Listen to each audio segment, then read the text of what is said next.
Hello guys, and welcome to the Clown Cup finals for the lower bracket. We have Tzedakah and Greg here. Both played really well to make it through this far.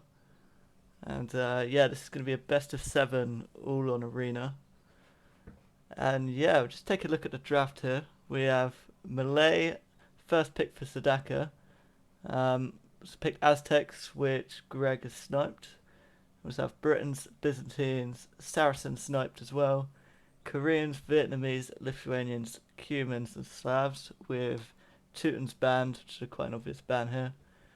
We also have Burgundians banned for Greg. Also picking Turks, which has been sniped, Sicilians, Franks, Ethiopians, which has been sniped too. And then Bulgarians, Khmer, Italian, Magyar, Tatar, and Vikings. So yeah, I think very strong draft for both players. Looking at it personally, I can't tell whose I'd favour. Maybe slightly Tzedakah's a little bit, but then he's missing civs that Greg has, which I'd definitely like.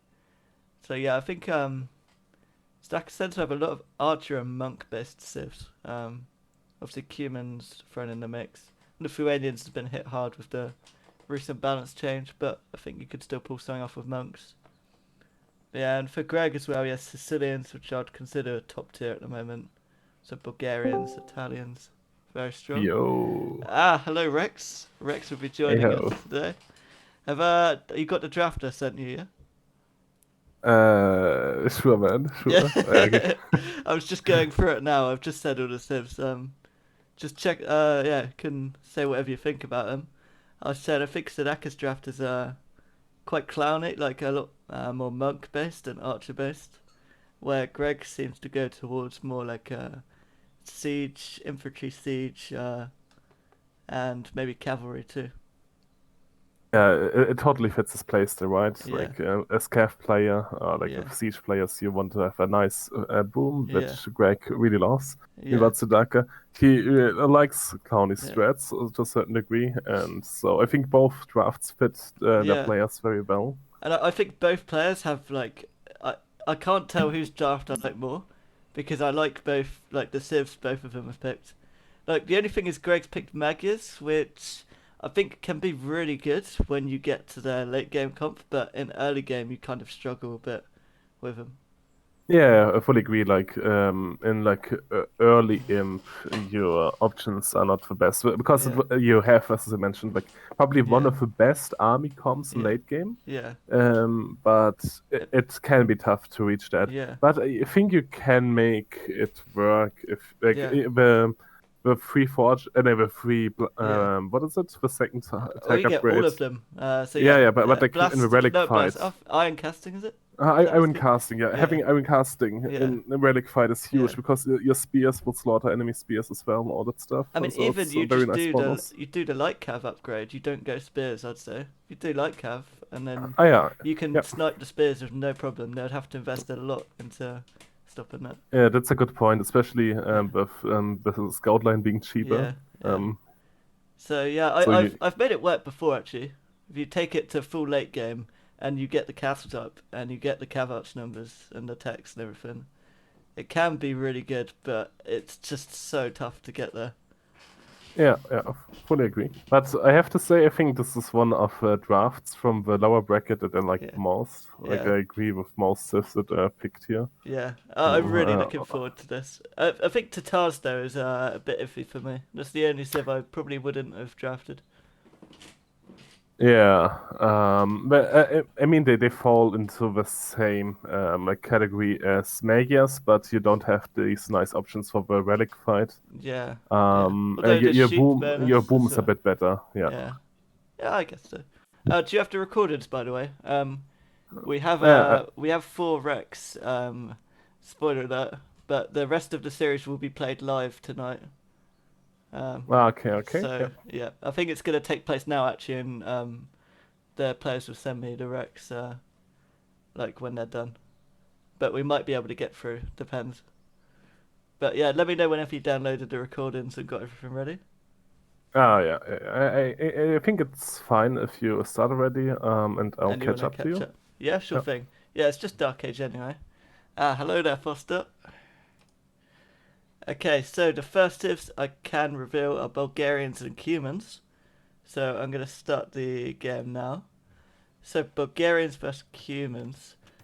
Ah, my God. The human player should Yeah, never win this, yeah. honestly. I mean, yeah, like it really depends. I actually trained with Greg just before this match. We were playing. We drafted Civs and done a best of seven earlier, and he played Bulgarians and he played an interesting playstyle, but he was too late up to Imperial Age with his strategy, and I was Britons as well, and he went for a siege ram push, and I kind of countered it with onagers, and it's just one thing I said to him is he needs to really improve on like the timing of being up to Imperial Age, and he will easily take a game with this strategy, because he Hmm. executed it really well, but it was like 1 or 2 minutes too late, and by that time it gives the other player a chance. Because I'd say with Bulgarians you have the advantage of the cheap siege upgrades and having 200 swordsmen already teched, and then the Yeah. blacksmith techs only costing food. I'm pretty sure you've done this as well, where you just go up for a boom into a really fast imp and crush them with siege Yeah, ram. your siege upgrades being so siege Yeah, makes Bulgarians have a very powerful early in push, which yeah, can kill many players if they don't see it coming. yeah, But even if you play the meta, I yeah, think they're a bit weaker if you play the meta, yeah, but they're not bad. Like and I think humans will often struggle if it ends up late game and they're facing SO and Mars Halberdiers. yeah. I keep going back to the game, but I recently won against Shades. He was Cumans, I was Vietnamese. Ah, okay. He Yeah, he went Hassa Kip check, insane micro, insane yeah, mobility. But I was just like spamming halberdiers and onagers, yeah, and eventually he would yeah, like not be able to dodge every of the onager shot. yeah, yeah, Um, I think what he could have done there, because like Vietnamese also like Bulgarians have shitty monks, is just adding your own siege onagers. Like I yeah. don't think they get siege engineers, I'm not sure, No, but you but do get SO. yeah, and that's Yeah, like having hussars to snipe enemy siege and having your own SOs is like a decent option if you're facing halberdier yeah, and siege, I think. But most Cuban players won't even think yeah, about that because Kipchak yeah, Hussar is just the yeah, like go-to comp. And I think just to cut around the enemy corners, like around the yeah. enemy walls, and sending in your hussars to abuse the enemy lack of mobility is very, very Yeah, important. it is very strong actually having that onager option to cut through the edges of the wood line. Yeah. Um, yeah, I do think Cumans is a bit of a wild card. Like normally when I play against Cumans, I will just go all in aggressive. In like I will go up first and follow up with a castle drop, monks, siege, pikes. Like just go fully all in on them, because I feel like they're a civ that you cannot. I don't think you can really. You can match their boom, but I don't think you can outboom them. Like people say, Khmer you can, and maybe Bulgarians as well, but I personally think the advantage from the double TC is so strong early on Yeah, that but you need to basically punish you it. just have like even if like a Khmer can catch up in a boom or something, the Khmer player has the like advantage that he will Yeah. have a huge economic spike earlier, Mm. which means he can start producing army and all that stuff a lot Yeah. earlier Yeah. because you Exactly. have to catch up. And yeah, I would say like that like usually if both players are even and have good strategies, I think humans should win the game if they manage to work like an early aggressive push Yeah. work. And the longer the game goes, the more I would usually favor Bulgarians. So say Greg goes to the booming sort of side and has to defend a Cuban push. What would you do in your situation if you see like Knights, Cap Ram, in early Castle Age? How would you Knights and defend Cap it? Rams, I guess I would just go pikes and longswords. Yeah. I think, Um, yeah, especially if you have it teched as well, like longsword. yeah, exactly. But I think you can also just like go get a Krapost up and add the Mangonels, I Yeah, guess, behind. But I'm not sure how good the Mangonels would be doing against Cap Rams. If you have 3 or 4, should be fine even. Yeah, And like from a crap host, I think the Cornix should be really decent against Castle Age Knights, even without many upgrades. yeah, very true. And of course, it's so cheap to tech as well. I think I Yeah. don't know if you saw my match versus Shania in the quarterfinals, but he was Malay. No, I was Malay and he was Cumans, and he went for the all-in castle play. But Mm, I just made 3 or 4 mangonels, and he could never breach my walls with the yeah. cap rams. Yeah, a fun fact, like I think Benny popularized this knight ram push in DAO a Yeah, bit, yeah, because for pro players that's like the surprise attack. Most pro players will just go double TC into like maybe even forward castle into early imp, and then like they will almost always open with kip checks and early traps, and then add the knights afterwards. yeah. It's like not conventional how we are playing humans here in DAO. Funny you say about Benny popularized that. He told me a strategy he planned on doing where I think you kind of ruined his strategy because you went aggressive on him. But he's done Mm, something where he goes double TC boom, and then because of the new balance change with the ranges, um, he goes for like triple range crossbow and cap ram in Castle Edge because you can make them on their way up and everything and have a mass. And yeah, yeah. it's so viable to do it now. Greg also going for a build I actually spoke to him about earlier today, where you sell 100 stone, collect like 10 gold, sell 100 stone, and then He's you doing the click up. Rex build. I like. Yeah. Like I always argued against selling stone, but with Bulgarians, it's the only thing I think it makes that much sense, since you can go through TC and then yeah. Yeah, But, uh, but I'll be honest. Like I think this suits Greg's playstyle, and like booming also suits my playstyle more. But I think if I Wait, was Town book in Watch. this book, oof, Town he Watch. expects shenanigans like Yeah. Ram Push or something. Yeah. Yes. Yeah. So. I think I would prefer if you would do the same thing I did versus Benny. Like Frank Cheap Castle I had back then, and here you have Crappers. Like Yeah. the optimal way to play this, I would say, is die into for life. Yeah. Yeah. Yeah. Yeah. Uh, yeah. Actually, I think this would be quite strong against humans if Yeah. Tzedakah is not expecting it. But it would be leaving your comfort zone if you're gradually used to boom. So I fully understand why he's not going for that. I was gonna say I will feel so bad if Greg loses this, because this is a strategy like the Bulgarian thing we talked about a lot before he played, and about how he can pull off a nice boom and then an early imp push. But then I didn't say like if you play against Cumans, the best thing you should do is go aggressive. So I think he Mm. might take my advice and go for this boom, and then be surprised by the Cuman push. But we'll see. Just got one lumber camp at the moment. So it looks like he's gonna go for triple TC. So yeah, I think you can still, if you feel confident, you can still boom and defend.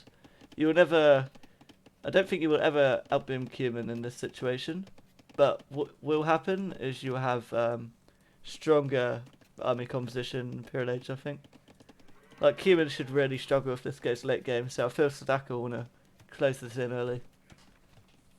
But yeah, but Cubans will be dangerous for a long time in early imp and a bit afterwards, because even if like they lose all the rally control, their army comp is unbelievable cheap on Yeah. gold, because Yeah. Hussars you don't pay gold. Kip checks are very cheap on gold, and Yeah. their lead upgrade only costs wood and food, I think. Ah, of course. So They're like the it's budget manga, aren't they, man? yeah, like it's very actually really insane how little gold they need. But that's the thing. You don't want to fight Mass Halberdiers all day long with Yeah. Kipchak's Hussars. Yeah. You will lose ground eventually. I think a big thing with going Kipchak as well is that they're a bit like Mangadai in the sense they shred rams. Yeah, yeah. But yeah, you can, as you can see, Tzedakah right now, 46 villagers to 26. So that Cuban boom's coming on very nicely. He's actually going on gold now as well, so thinking about going up. Would have actually been nice with a Krepos push actually, because look at that forward stone, and the main gold forward too. Yeah, that's actually true. Yeah. Like, I think that you can also scout it quite early in the game for storm being that much Yeah. forward. Yeah. But So just 3 Greg dropping a third TC now, a little bit late. I think, yeah, maybe something happened in Feudal Age. Maybe got housed or something, because I don't think getting Town Watch that early, like, is really a Oh viable yeah, strat. yeah. I'm not fully caught up yet, but Greg has indeed 20 seconds of TCL time. Yeah, That kind of indicates that he was housed, and then probably got Town Watch because of that. yeah. Which I don't hate. Like against humans can yeah. make sense. It is a good upgrade, actually. It's something I've get in habit of doing quite early myself now. It's just nice to have that vision, isn't it? Yeah, yeah. Especially if you make a couple houses close to your walls, you will see quite far behind that. Yeah. And Yeah. actually, he made his house next to a gate, which is a mistake. He should have made it like in the corner to gain as much vision as he can into the middle. I think a big thing with that upgrade is normally you have vision 2 tiles from your wall, don't you? But Yeah. with Town Watch, is it an extra tile from walls? Vaults don't get affected by Town Watch. Really? Only buildings. Yeah, Oh, so damn. that's why I'm saying he should have made the house in the corner. I Because the never knew house, that, man. I've never knew the that. house without Town Watch has as well only 2 vision, but like with Town Watch will be 6, right? So that's like 200% more. It's That's quite huge crazy. if you have that in the corner. Yeah, that is crazy, man. I did not know that. I always build houses on the walls, probably why. Never knew that. And then you kind of feel like it's the walls seeing it. Yeah, I always thought it was the walls, man. No, the walls always have shitty vision range. Yeah. Okay, so double Siege Workshop forward from Tzedakah here. And triple stable at home. 4 stables. Damn, this Cuban buff. It really wasn't needed. I think, yeah, Greg has no scouting of this at all. I think he saw the barracks going up, but he does not know about the forward. Actually, seeing this corner, I think if I was him, I would even have made an outpost in that corner, because 100%. it's like going so far into the map, it's quite nice to have that much vision then. Yeah. But yeah, let's see how he will react to the push. He should be afraid of it, right? It's like something you do kind of expect from humans. Yeah, and I think as soon as we see Tzedakah up, there's got to be some reaction from Greg here. Well, there's a scout actually. Didn't like. Eventually, it's he just would see idle this. in the corner, yeah. Okay. I mean, even the human scouts will catch up to the scout anyway, and then he might lose it, but you can still run through once and sacrifice it to get vision. Okay, so any reaction from Greg here? Tzedakah just has scouts in the field. Greg going on to the further gold. I don't think he expects anything yet. Maybe if Tzedakah would go to him. I think if he underreacts here, this could cost him the game. A Siege Workshop being dropped. And it does see multiple scouts out. Okay, a Siege Workshop is very important. But he's on a timer. Like those capped rams will give Tzedakah an insane snowball. And also, but I do like has them in the Siege Workshop, doesn't he? Yeah, exactly. But I like that Greg's Siege Workshop is kinda in the bag, because if he would mate it in the front and he would lose it early, it's canon GG. Yeah. Having it safe like this is very important. Also, Greg actually having a backstone and a back gold, which is going to be very important for him here if he wants to hold this game. And like a mistake by Tzedakah, I think he has a scout in gate range, and then Greg could just check the upgrades, or like he had it there for one thing. I guess. And then you can just see the upgrades and realize, oof, he wants to do something. Also, Greg saw the Siege Workshop, and Tzedakah's coming forward with the cap rams now. Oh, he saw it already. Okay, then it doesn't matter. He moved to scout, and I think he saw it. But he's only got one Mangonel on the field, and no other military ready. And here come Rams. Oh, and only the first barracks coming up now.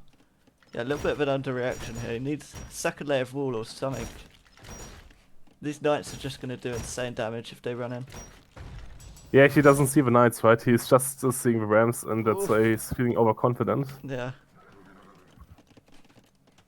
Oof. And also, like, Tzedakah's strategy here is the perfect play to counter this greedy Rex Spawn Bulgarians. But Greg was too greedy, I guess, playing naked like this. I mean, I think you could have played late game, but you need more defense at home. Exactly. Another layer, like, because it's just one layer, and now he's in everywhere. And I think this game is gonna be over in my opinion. Yeah, We'll see the if we can snowball would be defend, insane. but I see no way can hold this from this situation. Yeah, just Spearman coming out now, but I mean, Knights beat Pikemen 1-on-1, so Spearman will have no chance. And the crazy thing is, like as mentioned, a second layer of wall behind Yeah. and like 2 manuals ready Yeah. would have totally Yeah. changed the outcome of that. Yeah. But as soon as the knights are in, your manuals won't accomplish anything anymore. Yeah. Yeah, definitely. Where's Bassman? He would be telling everyone about the importance of fortified walls, so. Bulgarians don't get it, do they? I'm not sure. What? Oh, and the cheat is called. Well played, Tzedakah, then. You really caught him off guard in that one. Greg was thinking if it works against Otto, it works against Tzedakah. Yeah. Big mistake there. Yeah, okay. So it's just a good play for him, Tzedakah. I feel bad, I advised Greg on this build, but definitely You didn't tell him not. about the dangers, yeah. Didn't want him Cubans to crush. But 1-0 to Tzedakah so far. Still plenty of opportunities for Greg to come back there. So I'm gonna head on back to maybe 2. And I guess humans are a bit of a wild card, and maybe Greg should feel a bit relieved that now he has the human game behind him.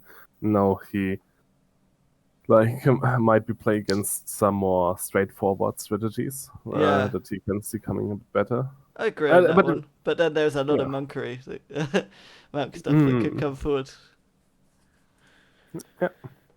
Just back on the draft now, so we have Bulgarians and Cumans gone. So looking at the civs Tzedakah has left, he still has Malay, which I know he really likes to play. So Britons, Byzantines, Koreans, Vietnamese, Lithuanians, Slavs. Hard to say what he's going to choose, but I'm sure he's feeling pretty confident after that first game. I feel like Greg might use a power civ now as well. Maybe even Sicilians, we could see. Just advertising the stream. Yep.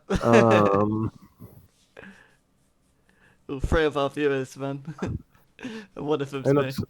I'm not sure. Like Sicilians are really, really strong, but I kind of would like if I was Greg, I would try to get them against Britons, and that doesn't like it wouldn't feel to me like Tzedakah would play Britons now. I would kind of like to save Sicilians first, Greg. Or even Sicilians versus Malay could be nice.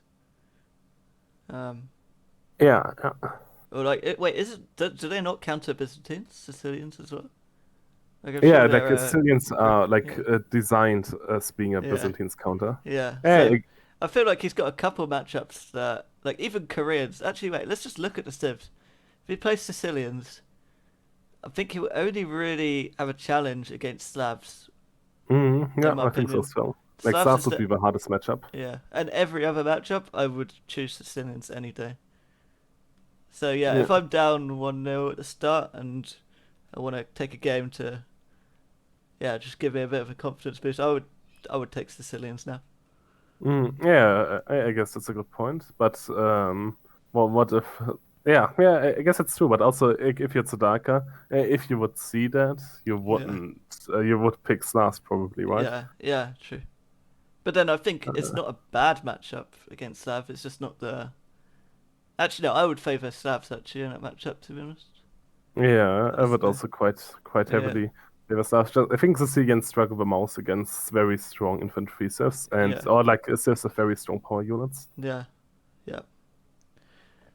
Anyway, I'm gonna load up game number 2. And seems like Greg was a smart boy and did expect the Slavs and didn't went for Sicilians because of that. But he's gone for Italians as well. But I actually think this could be good. Hold on, my Windows keys on that. I'm gonna pause at 10. I'm gonna pause at 20 so we can see. Yeah, perfect. Okay, what's at 20? Yep. Okay. Okay. Let's go 3, 2, 1. Yeah. So Italians, what's your thoughts on this matchup then? It's actually quite hard to say. I feel like usually you will think about, oh yeah, like Genoese will destroy like all of the Slav cav, but in the end you don't play just Genoese, right? You play Genoese and Hussars or something, and like then you might be facing Halberdiers, Hussars, and Siege from the Slav player, and then it might go down to you using your cheaper bomb cans to like your best ability to counter the enemy siege on, just because the Genoese have so little range. Like 1 or 2 shots can decide the game, and you have to babysit it all the time. You can't really lose them. It's quite dangerous for both sides. I've played this matchup in ranks, like with random civs. I was last. Italian player almost killed me in early imp, but then I stabilized, and with a stronger eco, like even though he had the counter units, right, I just still drowned him with Hussars, and like he Yeah. was going Genoese Hussars, I was going Hussars, Halberdiers, and Siege Onagers, and like he sniped like Yeah. 20, 25 of my Onagers. Damn, But in man. the end, I got 2 shots out of honest Genoese, Yeah. and his whole And army it all was just gone. disappear. Yeah. Like, yeah, I think I would prefer Slavs in this.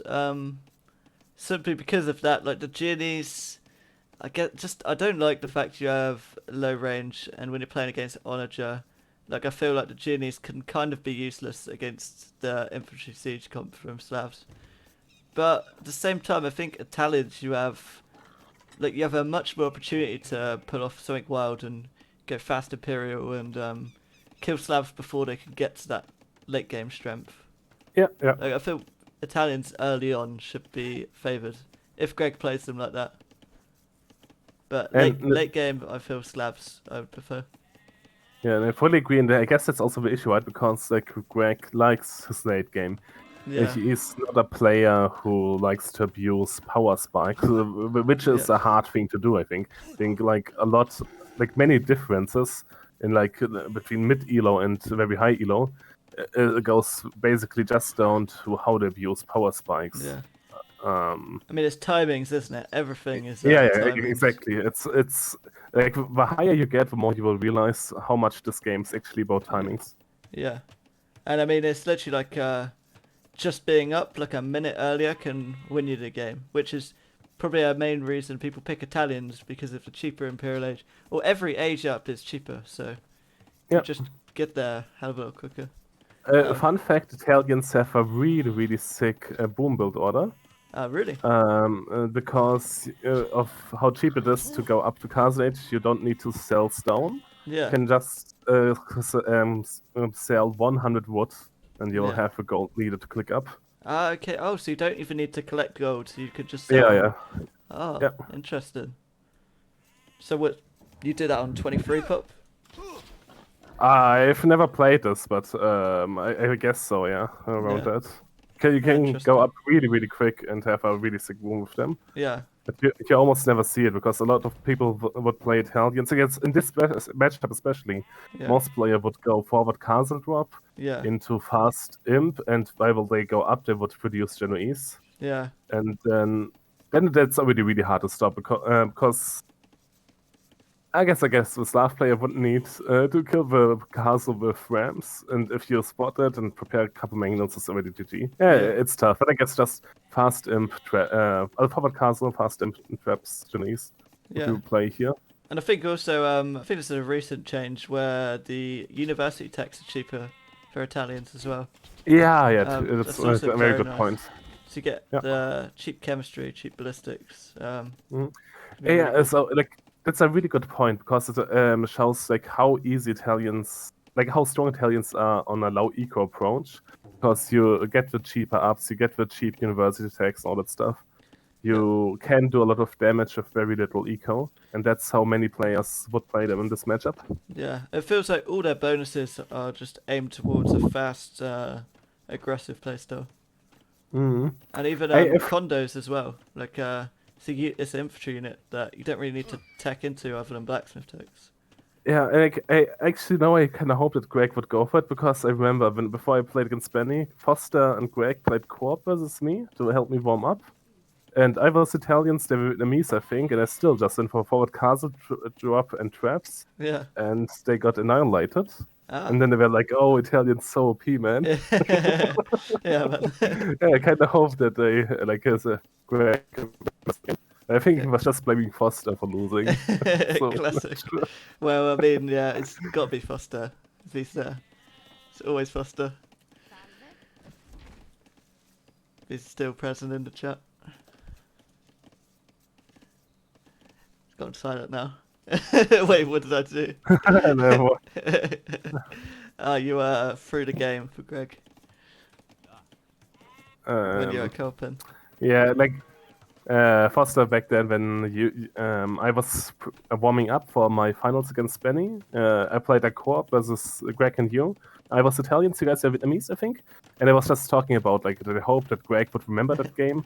That's how I went forward castle drop into fast imp, Genoese traps. You guys got totally destroyed there, right? But then I was remembering, oh no, Greg just totally blamed Foster for losing, so I'm not sure if he will follow that strategy. Ooh, so big thing that just happened. Greg forgot to go on gold, so he's just run and rushed a mining camp up with 4 vills. Oof. But if he just collects 10 gold from each, then he should be able to click up, shouldn't he? Yeah, actually, I think so. wait, how much is the cost? I'm not sure. Can't really see it in captured, can you? Oh, I have no idea. Yeah, but it will Yeah. be a couple seconds idle time, Yeah. worst case, right? It will Yeah. be fine. I mean, there's a fair bit of idle economy, but it's nothing major actually. They should be able to No, go up. actually, actually, he has plenty of time. Actually, he's too much Yeah. gold already. I think he forgot about the Italian bonus. Yeah. He's actually going for a stable, so it looks like he's going to play the meta approach. Meanwhile, Tzedakah actually going for the meta approach too. So both players dropping stable. Greg really has to send away one of these gold miners though. 4 on gold for relic fight is way too much. Unless he plans on taking light cav. Yeah, then it's fine. But even then, I would send one away a bit later then. Yeah.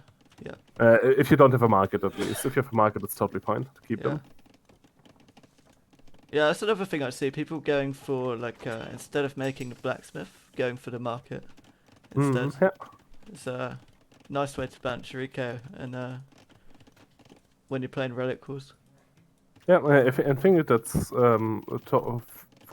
totally fine in many matchups, but for example, not against Mazel Siths, because there you might need blacksmith upgrades in your scouts. Yeah, apart from definitely. that, it's very valid. Okay, so yep, both players making scouts. So a little bit disappointed Greg's not going for the fast imp play, but still think you can pull something off for Italian. Could potentially still be up a lot quicker than Tzedakah, and then put the pressure on. And I mean, also if you open with this sort of build, it might give Tzedakah the confidence that he can go for a boom maybe in Castle Age. I totally missed that. Sorry, I was brain AFK. That's so good. I was just saying, if you see meta opening from Italians, you might get that false security that there isn't going to be a castle drop or anything like that. When you can even follow it up like 1 TC after taking relics and then. Yeah, like Klaus did against me. I remember. Very good strategy. What, the castle drop onto a stable? Yeah, like a late castle drop. With, yeah. Oh, brilliant, man. Okay, Foster, see ya. Thanks for joining in, though. Yes, internet is dying, so he won't be able to join. I'll text Otto to come.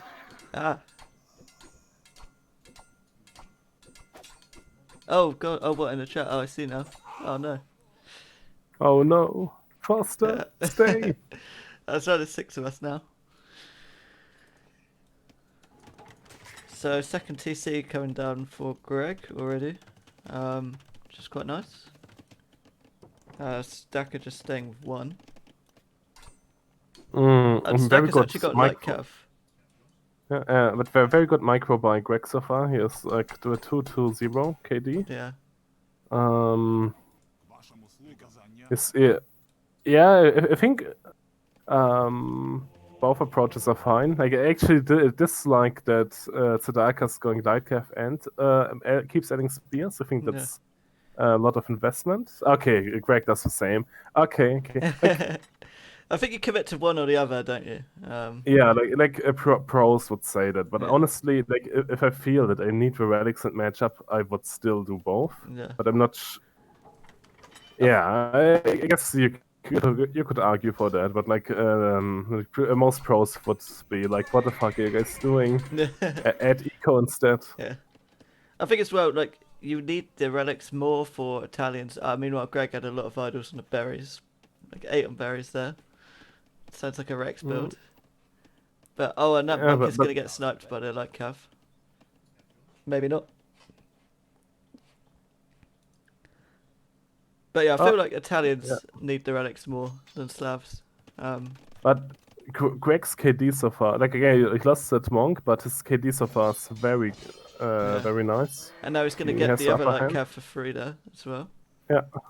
And he's already bringing one relic in.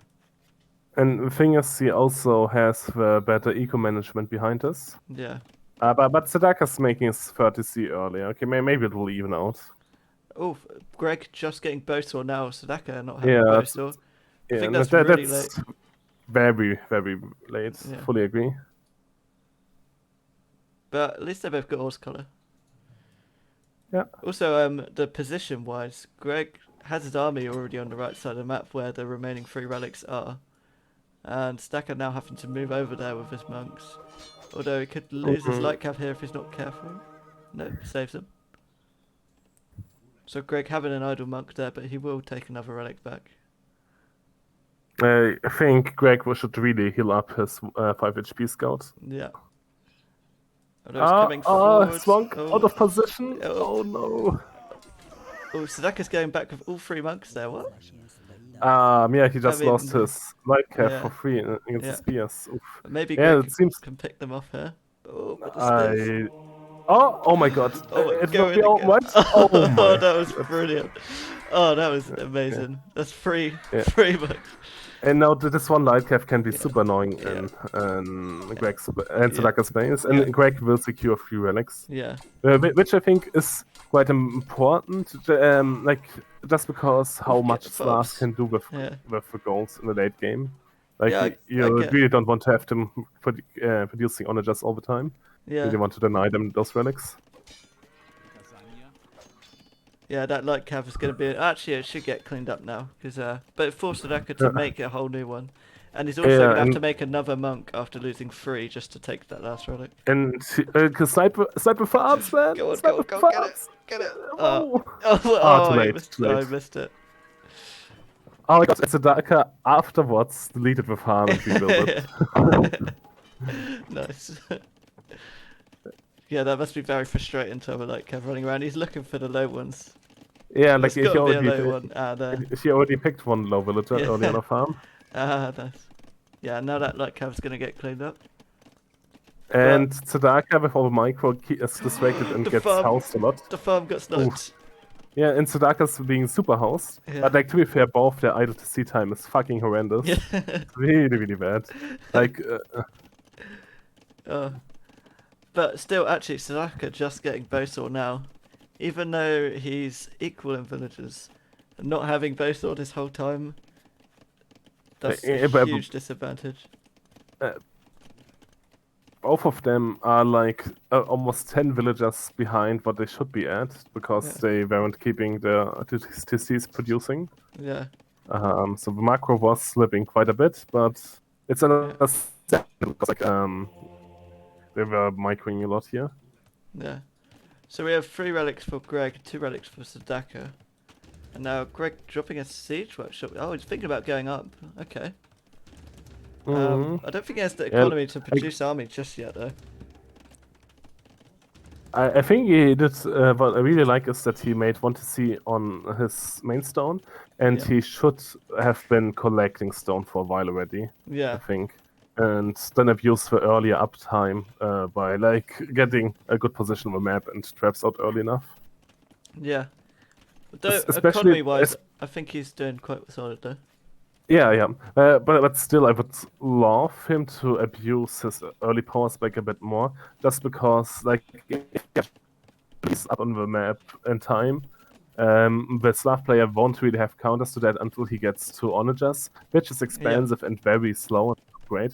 So it yeah, means you have a long time to trap and take out buildings, all that stuff. yeah. And I don't foresee Greg abusing that advantage. And also, he's going to need a university when he does go up, because I think chemistry is a very important thing. Like, you really want to use bomber Okay, cannons to push. and Greg is opening with Arbalest instead, which I don't mind. I think that's also totally fine. Yeah. So I I guess think he's Arbalest going is better Arbalest in my bomber opinion. cannons. I would prefer Arbalest actually, simply because Yeah, I don't see it's a lot Tzedakah going faster. for Cav. Yeah. Like, Yeah, I guess that's a good point. Then he's gonna add pikes as well, but eventually he will need Janice in the long run. But that will be easy to tech into after he opens with Arbalest. Yeah, I actually agree with his decision making here. It's very yeah. solid. I mean, yeah, I do love Janice, but there's a situation for them, and it's just not yet. Yeah, I yeah. don't think. Yeah. Maybe I should also consider refreshing that lumber camp because they're making multiple ones actually. So that distance is going to be I agree. very long. Tzedakah at least is gathering from like wood from a lot of different places where Greg has mainly just one area where he's chopping from. Tzedakah's im timing is not that far behind. Yeah, well, it's actually long, more than 1 minute, but could have been worse with all the distraction. And he committed a lot into Relic Fight and didn't gain that much. So far, I like it's really just how much of an advantage he can get with his earlier timings. Yeah. It will be very, very important. Do see university for Greg, so is he going to go straight for chemistry here? Yep, instant chemistry. Yeah. Okay, so that is definitely the right call. I just realized he had 4 ranges, like he's building more, but he wasn't producing any archer units the entire time. And he's making pikemen instead. He's just making... Yeah, but where are his archers? What's going on? I mean, yeah, Why is is not it using his dropping archer even more? ranges? He's, yeah, 4 ranges, but not fletching yet either. No fletching or ballistics. Or even crossbow, maybe? I don't even know if he's researched crossbow yet. The good thing, though, is he has the map control right now. Like, Tzedakah is in his base. Yeah, that's true.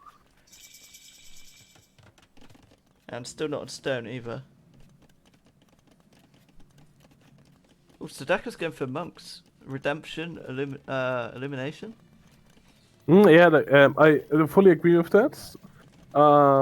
Because you would expect bombard cannons and to counter your siege onagers, and so like renting redemption monks counter that quite well.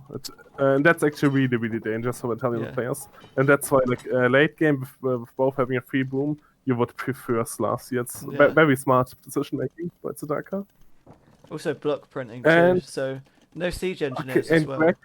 Greg is not going armorless but hand cannons, which is fine. I think that's totally fine. Italian's getting cheap hand cannons. He has like a lot of food. I guess it's okay. But but I think his eco management is off. He really needs a lot more gold. Yeah. He's It's an interesting play. Yeah, he's really going to rely on the BBCs to kill the onagers then. I think I did something similar against Hero, right? Like I opened fan cans, like Flavians against Slavs or something. Yeah, that killed me, man. I think what happened is I also overextended with that army. Like, pushed back, and then I was just out of position, and then as soon as the onagers are down, the hand cannons will just clean everything. Yeah, but that's why Tzedakah has these monks. So that's I love it. Like people, like I also keep forgetting about it. Like Benny coached me a lot with that. Like how strong monks are late game. Yeah. Against like these siege options. So it's I'd love to see very smart. That unique tech from Slavs as well with the extra pierce armor. Although actually, since he's not going Arbalest, it shouldn't make too much of a difference. But they do get that unique tech from the monks, don't they? Yeah, in Khazar tech even. Like Like really just orthodoxy monks or something. Yeah. It's I never saw the tag. Yes. Really. Yeah. Okay, so engagement here. Onagers taking out few of the pikemen. Ooh. Italians, they don't get halberdiers, do they? They don't. No. They do I get think. blacksmith upgrades, don't they? And that Yeah, yeah. BBC, they could get converted here. Yeah, Yep, been converted. Cav archers, maybe that's a misclick here. I hope definitely so. I missed think calf archers would be a very weird decision. But that was a yeah. big onager shot, but the onagers are down now actually. Mm. And now this army's gonna get clean. Actually looks very good Yeah. for Greg. Yeah. Hankins doing so much work. Yeah. Also, like, Tzedakah doesn't really have any extra golds he can take, and going for all those monk techs, really gold heavy. I think he just has, his golds in his base. If Greg could just secure everything outside with castles and pressure, he should just be able to win this from attrition, really.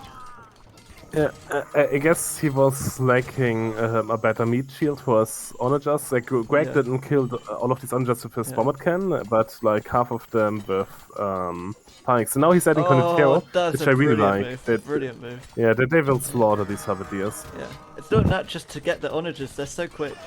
You can pull back with a hand cannoneers, take the onagers out, and then pull the hand cannoneers forward. Because they're so fast, aren't they? Fully teched in, basically, missing the last attack upgrade, which is actually coming in. Huge on the shots. Yeah.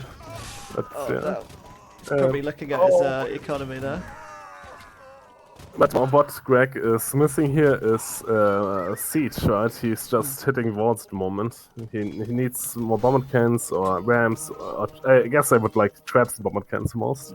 Not rams, not if enemies going for just. Also, thing I normally look at when casting games this length, if you look at the economy upgrade for Greg, he has handcart, and Tzedakah only has wheelbarrow. From what I could see. So that actually, even though it's slab farms, that's a huge upgrade to be missing at this point. Because definitely going to need that food to keep going here. Yeah, I feel like a couple condottiero can like snipe on just so easily if Tzedakah doesn't have champions to protect them. Yeah. And champions would just burn through everything, I think. I mean, it can bring a pushback, but yeah. It would go down, would come down to micro, right? Like the hand cannons would slaughter the hand cannons, but the onagers would slaughter the hand cannons and so on and so on. Yeah. But the onagers actually go down. Yeah, and he's just keeping the hand cannons back. It's very good micro here. I feel like Tzedakah has had a very how he should or want to play this matchup. But just the execution was a bit off. He didn't have the numbers, and I guess maybe like a better medium decision making was still a bit off. I think the first fight he took was just too early. Like he just didn't have the numbers to support his like pushback, if you know what I mean. And then now it's just snowballed because the hand cannons are still alive. And I mean, look at the gold. Is not. Greg just tagged Man-at-Arms. I hoped it was a mistake. Like, obviously, in the long run, champions would be more gold effective, but you need to produce like 40 condottiero until champion upgrade with all the ones before. It's worth it. Yeah, he's actually going for it. At this point in the game. Yeah, and I think the condos are just a really good move. I mean, they're working. Yeah, and they're also faster, right? And if you use them to snipe a siege, they're still great. Oh my god. Oof. Okay. That was very close. Okay, so Kondo's coming in now, and I think siege onager now for Tzedakah. So yeah, Greg really needs to get those Kondos coming out. Because one of those siege onager shots will just wipe the hand cannon in. Yeah, I think Greg was been housed for like a couple of minutes already. Not sure if he's he's trying to fix it, right? No, he is not. Oh no, almost fixed.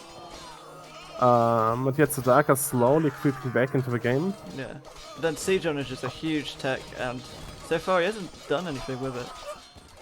I mean, he's secured the gold outside on the left, but he's almost out golding his base. Yeah. And But Tzedakah is taking into long swords himself now, yeah, which that's a good is the move. Yeah. right, yeah, the right choice to protect his generals against the infantry. I think what Greg really needs is to get some castles out. I don't see one castle yet, so no conscription. Yeah, I was also And thinking like a castle on the left side hitting that secondary gold of Tzedakah would be huge. yeah, all That's gold's getting raided on the left side by the yeah. condos. Yeah, but that's also a good move. And then Yeah, following eventually for castle, I really would like that. yeah. Also, And I guess oh wait, Tzedakah's a hole on the left side. Condos coming into the eco. oh my god, is it Right an where the overshot? TC is. Where the TC is, I Oh think there's a segment like like yeah, behind the yeah, TC. and you can't see Yeah. it. Oh man, brilliant. Oh, Tzedakah's falling apart. That's a huge He's raid. losing pop. Yeah, he's dropping dangerously though. Yeah. He made the two-handed switch, Yeah. but he's facing the hand cannons with two-handeds. And now he has no gold access at all. And all his farming eco is dying. It's just dropped. He's 65 villages. 60 villages. This is over. Man, although we just missed a big onager shot in the outside though. Oh my god, the hand cannons. Oh, I think if I was Greg now, I would start taking into hussars just because. you would drop a wonder right now, man. You would Yeah, go for the wonder. You're not fooling anyone.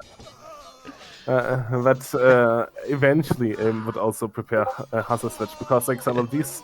I guess maybe the condottieri could do the job very well as well. I mean, like those Tzedakah's now onagers would be very 25 villages though. 25 villages to 125. Oof. Did he not notice what's happening in space? No, he did, right? It must do, yeah, but Okay. yeah. He has no food to produce villages. So he has less than 30 villagers and he's still playing on? That's interesting. I mean, he has 10 in the queue actually, but yeah, this is definitely going to be over in a second. Maybe he just wants to warm up. I see no way back here though.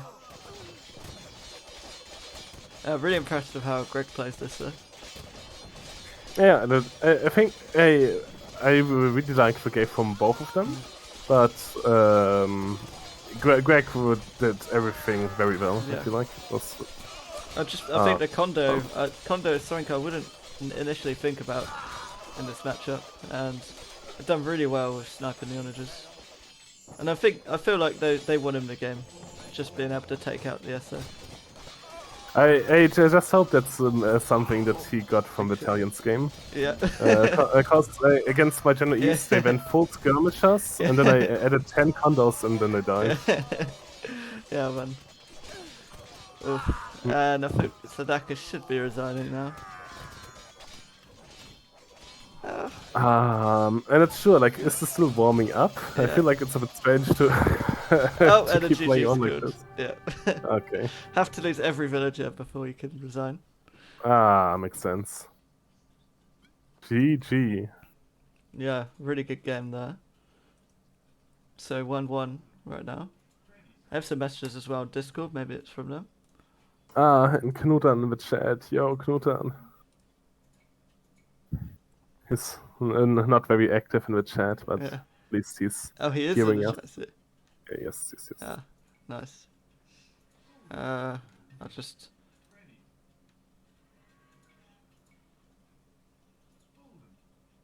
Okay, yep, there. Yep. Okay, so yeah, I'm kind of impressed. Like, I feel like this is a very good game. Like, both of them had very good planning, good decision making. That there were some issues, like Tzedakah moving out way too early with his army before he was ready, but like he really had the right idea how this should end up. He didn't respect Greg's army enough, I think. Yeah, I felt that was actually a brilliant game. The hand cannoneer move was actually really strong. Yeah. I said I was doubting it because of the lack of range, and then the onagers would just absolutely destroy them. But being able to take out those onagers before Tzedakah was ready to defend them really works really well. Just realised Twitch chat is paused for me. have a look. There we go. Okay, so I'm just going to go back down to the draft now. Let's have a look what we got left. For me, it's working. Yeah, it's fine. I just had it. It said the chat was paused because I scrolled up. That's all. So we have a win with Italians, and we have loss with where are they? Slavs. Okay, so I feel Greg should now take Sicilians, right? I mean, Slavs is out of the picture. Yeah, like my thinking here would be, okay, Tzedakah, like he just lost a game and he might feel a bit thrown off because of that. Yeah. And then he wants to secure a win to get his confidence back. So I would expect Britons here, and if I was Greg, I would pick Sicilians here, I think. Yeah. I mean, I also know that Tzedakah is really strong with his monk pushes, though. So maybe Lithuanians, maybe Byzantines, also a possibility, or Malay. Yeah, but Sicilians are also really good against monk pushes, right? Of course. First Crusade. Oh man, yeah, that'd be a disaster. Yeah, I agree with you. Then I think maybe Britons would probably be the strongest option then. I'm just gonna load up the next game. Oh yeah, good idea.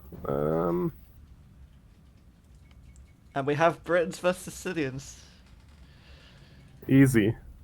I think it's expected. Like, would be a big. And like usually, if you're Tzedakah, you could maybe like expected reasoning as well, and then not pick Britons. But then you might end up mind gaming yourself if you're not actually facing Sicilians. Yeah. It's always a bit tough. So I paused at 10 seconds. Okay, 1 sec.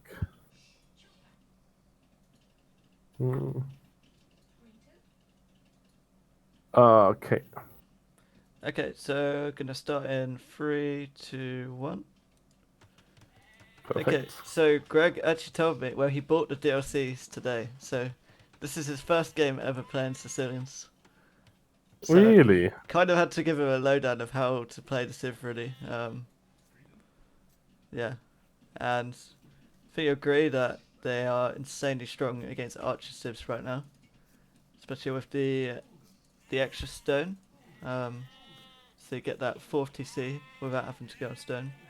Also potential for castle drop or a defensive castle if needed. And also the Cavaliers with the insane pierce armor. I think it's more pierce armor than a paladin now, right?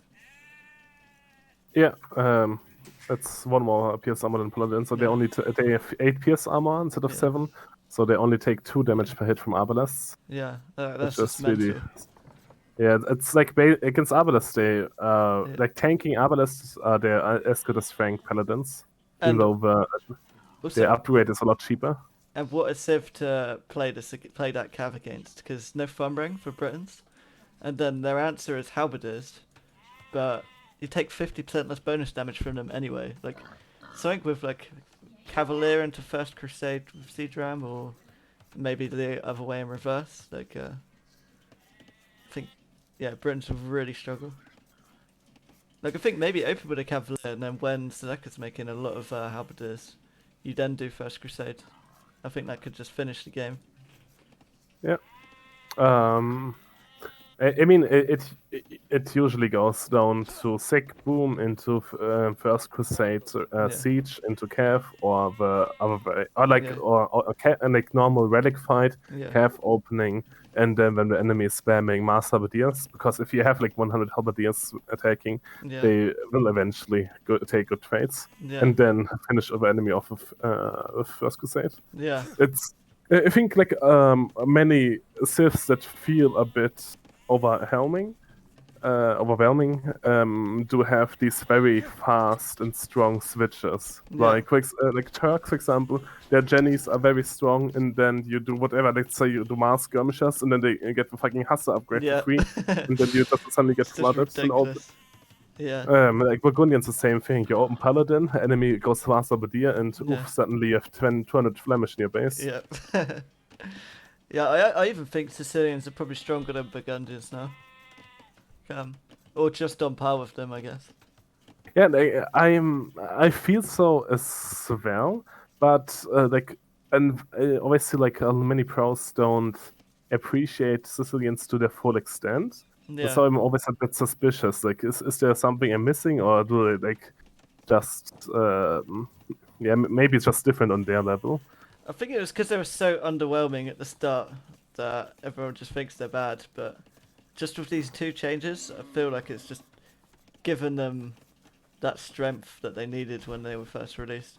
I mean, they've had multiple changes actually. They didn't have Siege Onager when they were released, Yeah. and the dungeons cost like more stone, I think. So Yeah, I and think also when you more built a food. dungeon, you couldn't repair it initially, so they Yeah, just and died to a they trash. started. I think they started with like Yeah. 75 wood and 200 stone, which is Yeah, almost like 300 resources for a yeah, tower. and it's Same. not even that much better than a tower, really. I mean, Yeah, in the early stages of the game, not at least. Yeah. yeah, like yeah, and Mm, obviously the sergeants got buffed heavily as well. They were really yeah. bad at the start, and now they're insanely strong. Like, aren't they 8 pierce armor as well Yeah. when they're fully upgraded? Yeah, like, Yeah. and they also get upgrades for free from age ups, don't they? Yeah. Like the stats Exactly. improve, like eagles do. Yeah, or like a Bulgarian militia line, basically. They just Yeah, get better. yeah, like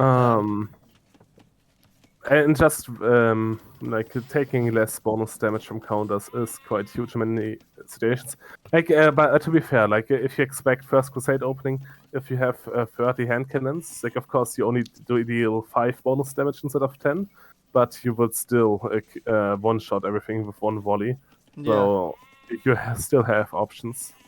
yeah. I also think as well, like it can be hard to open First Crusade because it it costs quite a lot to attack into it. Like Yeah. it can be expensive to fully tech into, and then if it doesn't do anything, if they have counter units like hand cannon is, then you're fully teched into a unit that you don't want to be using. Like Yeah, it's yeah, I agree. And yeah, but like, I feel like Britons don't have too many strong options against Sicilians. I yeah, feel like Sicilians should have a really good matchup here. But I guess Britons have a better boom the early stages of the game, just because of the cheap TCs and the really strong Dark Age. yeah, Meanwhile, the Sicilian bonus will kick in a little bit after the boom started with a like extra stone and the really strong farms. So it looks like Stacker's going for a barracks now, so gonna be scout or yeah, gonna be a scout opening. It won't be crossbow here. Meanwhile, Greg is going on to gold himself. Yeah, I'm not sure. I think I would like either longbow or crossbow opening into early aggression from Tzedakah. Just because how we just mentioned that Yeah. like Britons have a stronger eco in the early stages and Sicilians gets stronger a bit later. And then he, as a like, it's like a running gag. Abuses power spikes. Like everything I say every game. Use your power spike, man. Yeah, man. Like yeah, I do think though if Greg goes for the meta play and Stacker just goes straight boom with Britons, then I feel like you could have a chance. Because you can pull off that 5TC like with 28 pop, can't you? Mm-hmm. And get a really fast uptime. But let's say Tzedakah goes forward with crossbows and mangonels. Like most civs have some difficulties to defend that. Like because with the it's so range hard. as well. Yeah. Yeah, exactly. It's so hard to defend that with your own mangonels, so you kind of forced into like defending with dungeons or castle. Yeah. And Or even night play, I think you would have to yeah, go for. I guess knights would be a good option there. Yeah, as well. And so Tzedakah has got for a range in the blacksmith. So yeah, gonna be archer opener. Yeah, I like that, but like main thing is for me that okay, he can maybe like add a thing to see, but I think he should build up pressure. I don't think he should let Greg free boom this. Yeah. So maybe double TC with a crossbow mangonel push then. Yeah, I think so. And like like last game, both of them played meta, like a relic fight boom meta, and Tzedakah got punished quite hard in that game. So maybe he realizes that and goes back to the first game where he didn't let Greg have a free boom. Yeah, and I felt Greg actually like he seemed to micro the fights a lot better with the relic core. Oh yeah, that's true. Like his micro was very good. And also his macro seemed to be a little bit stronger. Yeah. Especially with the fact that Tzedakah had slap farms, and Greg was still able to keep like less idle time. I mean, there was still a lot of idle time for both players, but they did invest quite a bit into it. But yeah, I just want to see what Greg's reaction would be to the archer opening then. And whether Tzedakah will try and pressure with them, or just use them for relics. And Tzedakah losing his scout for free. Oof. Not sure. I guess I didn't watch Tzedakah's point of view too often. It's like in this game, it does a game. It kind of looked like he's like more slow and methodical player than fast. Like he's not keeping track of all his shit, of all the stuff all the time. Yeah. He's also added spears here, which I don't think was too necessary at this stage, because cost on food and wood early on. And as you can see, if you look at his economy right now, like I mean, his lumber camp as well. Everything's idle there.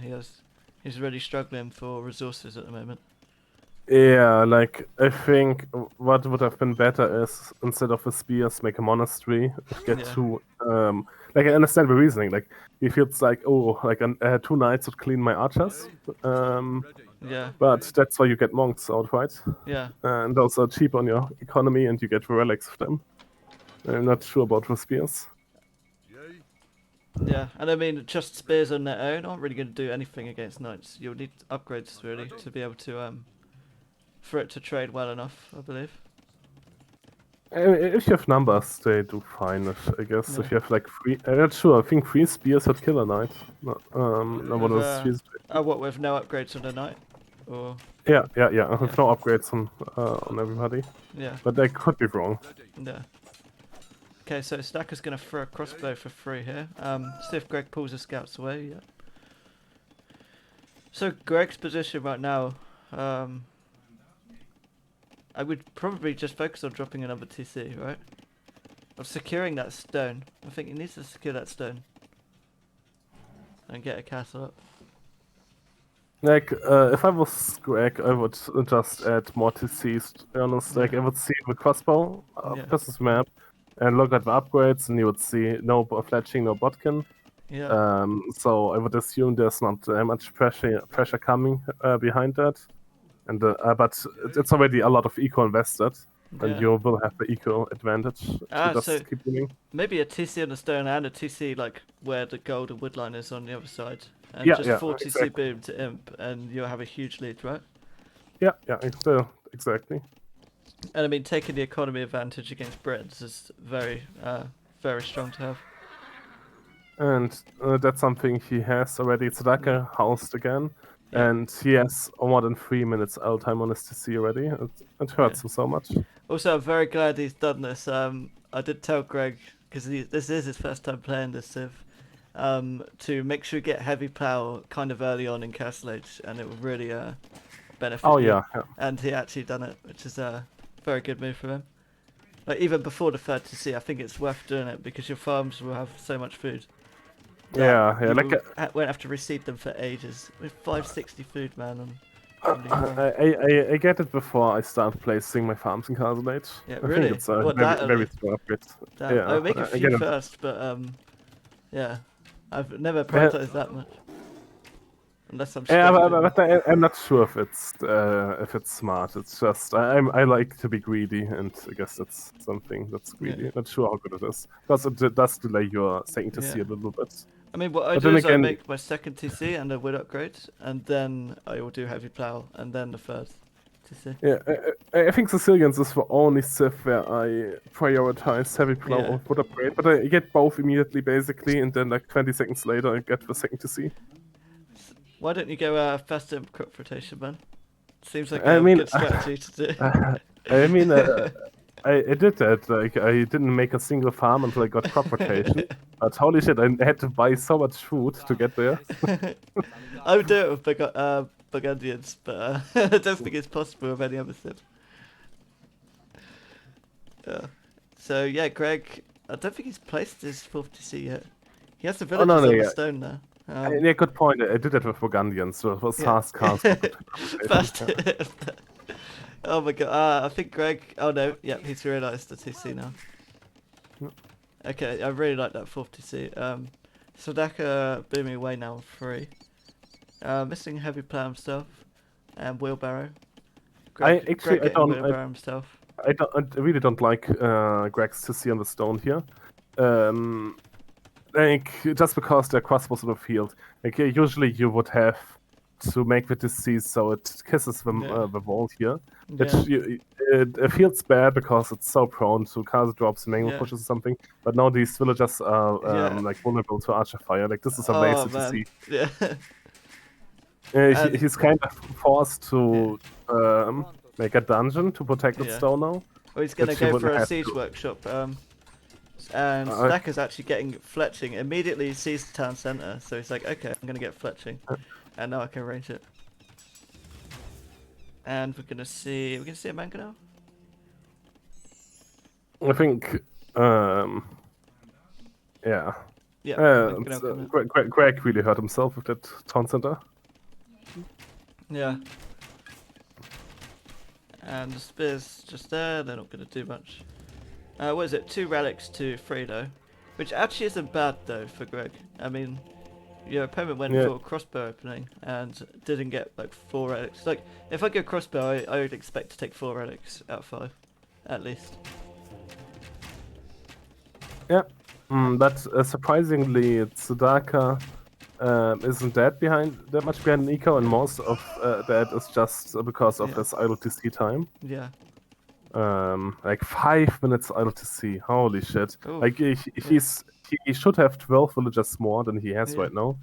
Yeah. And that's But Greg's wanted 4 TC. Ah, okay. Maybe Tzedakah went 3 quite early, didn't they?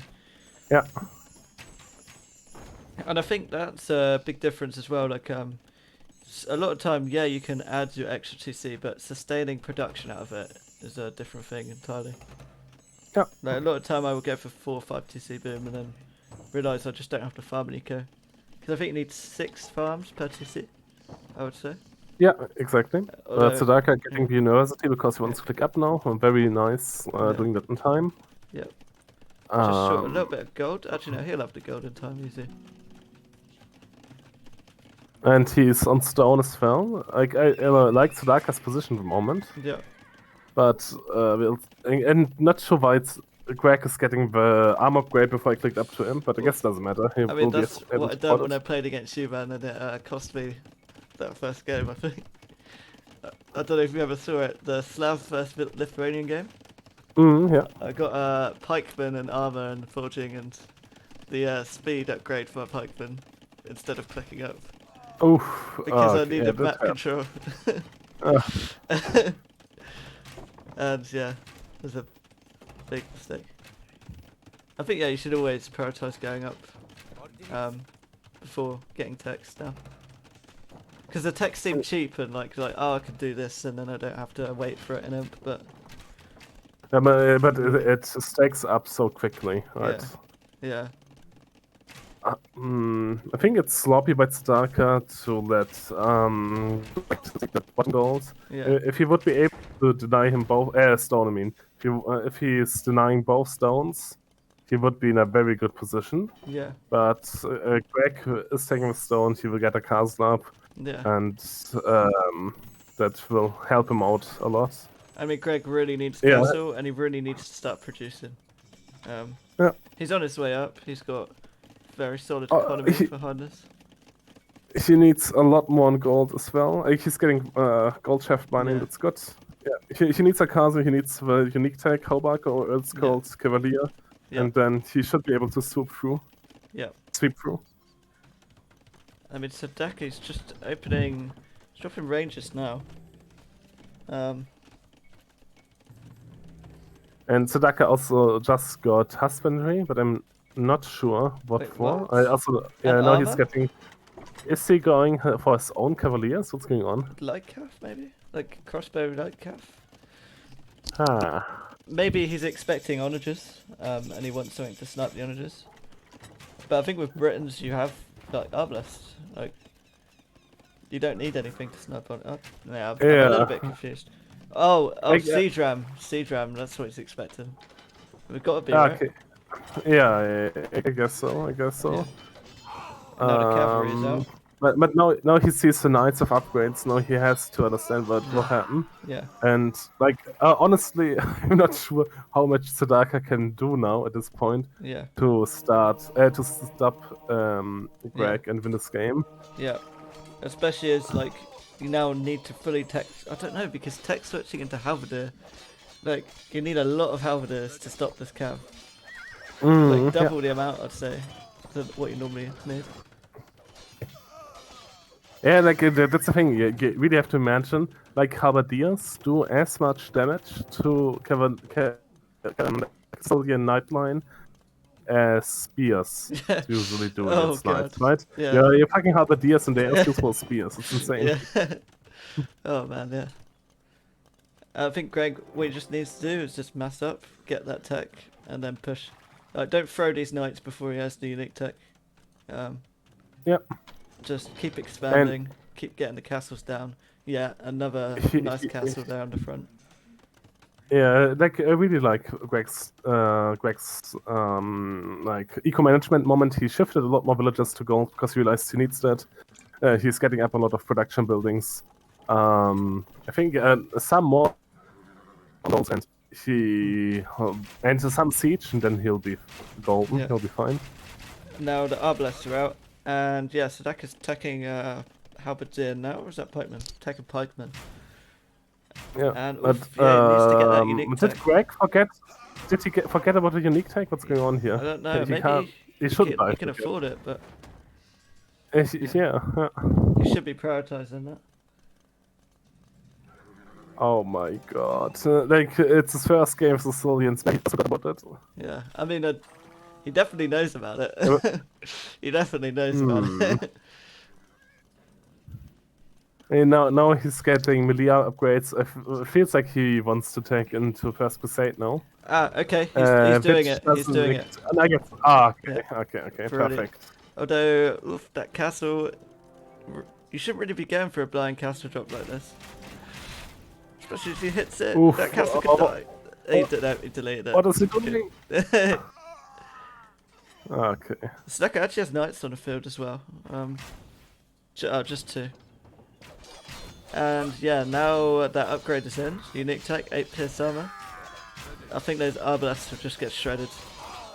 But he doesn't even have most of his mass on them, and yeah, there's our army's getting cleaned here. Yeah, like you need 70 shots to kill one of these cavaliers, right? Oh you need God. more than 60 arbalests, so you always need 2 volleys basically. And with That's no way thumbering, too it's little damage. suicide. Like, yeah. Yeah. I think just add siege ram now, and yeah. Like, to a certain degree, I don't mind Sicilians being so strong against Britons because I feel like Britons don't have that many counters. They're very oppressive in a lot of matchups. But Sicilians are overall quite strong. The gate is open. The gate is open. Oh my god. Oh my. Oh what? Oh my god. Oh my god. Oh man. It feels bad. Oh, the rest didn't get in, but. Oh my god. How are you gonna ever clean that up? They just don't die, man. That's a tilt, huh? The gate would just get cleaned, I think. Like, that's like, oh no, he has fortified walls. Nice. I would now just use this to start Trevor down the forward, or siege ram down the forward. And look, actually, he's teched into infantry. I think he's gonna follow this up with First Crusade. But he didn't get that right, which is quite expensive. Yeah.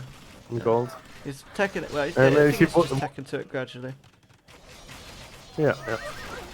Which is good because like you're forcing Tzedakah into Master Badias, Yeah. and then as we mentioned earlier, just take into Satan and it's GG basically. Yeah. But I would also like to see more siege, like even more trapped. Oh no, he's getting trapped. Never mind. Yeah. Yeah, he starts. He has to start tearing down those fortifications in the front. Oh my god, Tzedakah's red line there. That's really rough. And still, Cavalier's still in the base doing damage. Like that's also so bad for Tzedakah's mindset, right? Last game, Greg could run through, and now he lets in all the army. Yeah. That has to feel really terrible. Yeah. Oh, definitely. And the villager count has just dropped so much. I mean, actually, it's still 96 vills, but if you look at idle economy, 3 hours 19, 3 hours 20. It's just increasing, increasing. And he has no resources banked either, like no food at least. Yeah. And like he wants to spend Bombardiers, and he has 40 food on the in the bank. And the forward is done. There's 0 gold for Tzedakah in the bank. A first crusade now, followed by like there's a siege. In fact, Greg doesn't even need any more army, in my opinion. Like this here is enough to just finish this off. Yeah, the sergeants are more like for the message. Yeah. Like that you could have won the game twice already, basically. Something. Yeah, man. It's like I don't think there's anything Tzedakah could do to make the game. He doesn't have the eco. He doesn't have a good answer to the army comp. Yeah. 138 vills for Greg as well. Like, look at the res in the bank right now. Woodline's looking a bit wild here, but that's no problem. You can just delete the villages and go full army now. Well, actually, good point. Like this is the time for 200 Sicilian Cavaliers. Show their power. And now, elite sergeants coming in. Yeah. Ah, yes. Yeah, ending it with First Crusade. And Castle Drop on the right as well, that's just going to take out all that economy on the right side. And also, I think he got Siege Engineers too. Yeah, he has. A range on those traps. Which is actually worth it at this point because he has so many traps. I'm not sure, like with I think if you have 4 traps or more, it's worth it. I mean, yeah. If you have only 2 traps, it's better to add 1 more trap instead of Siege Engineers. Yeah. Cost-wise. Or I have no idea. Maybe it doesn't even. I would do both. I try and get Siege it early. Engineers doesn't cost gold anyway. As soon as I'm making Siege, I kind of want to get Siege Engineers. But obviously if you're tight for economy, it's not something I prioritise. Unless I'm going on it, I'd say. If you can afford it, it's very nice to have. This isn't the best fight though, this is a terrible fight for... Yeah, no, actually... I think he'll win this regardless, but... The Knights are fighting in a good place. in theory, this should be the worst fight that a Cav player can take. But he's still won 31 alive. I'm just not used to the Civ, man. It's so stupid. Like, this and like you could even see how like 80% of these Cavaliers were just fucking out, not fighting, and still they were slaughtering you. Yeah. GG is cool. I bet Greg is thinking right now, this is the best £10 I've ever spent in my life.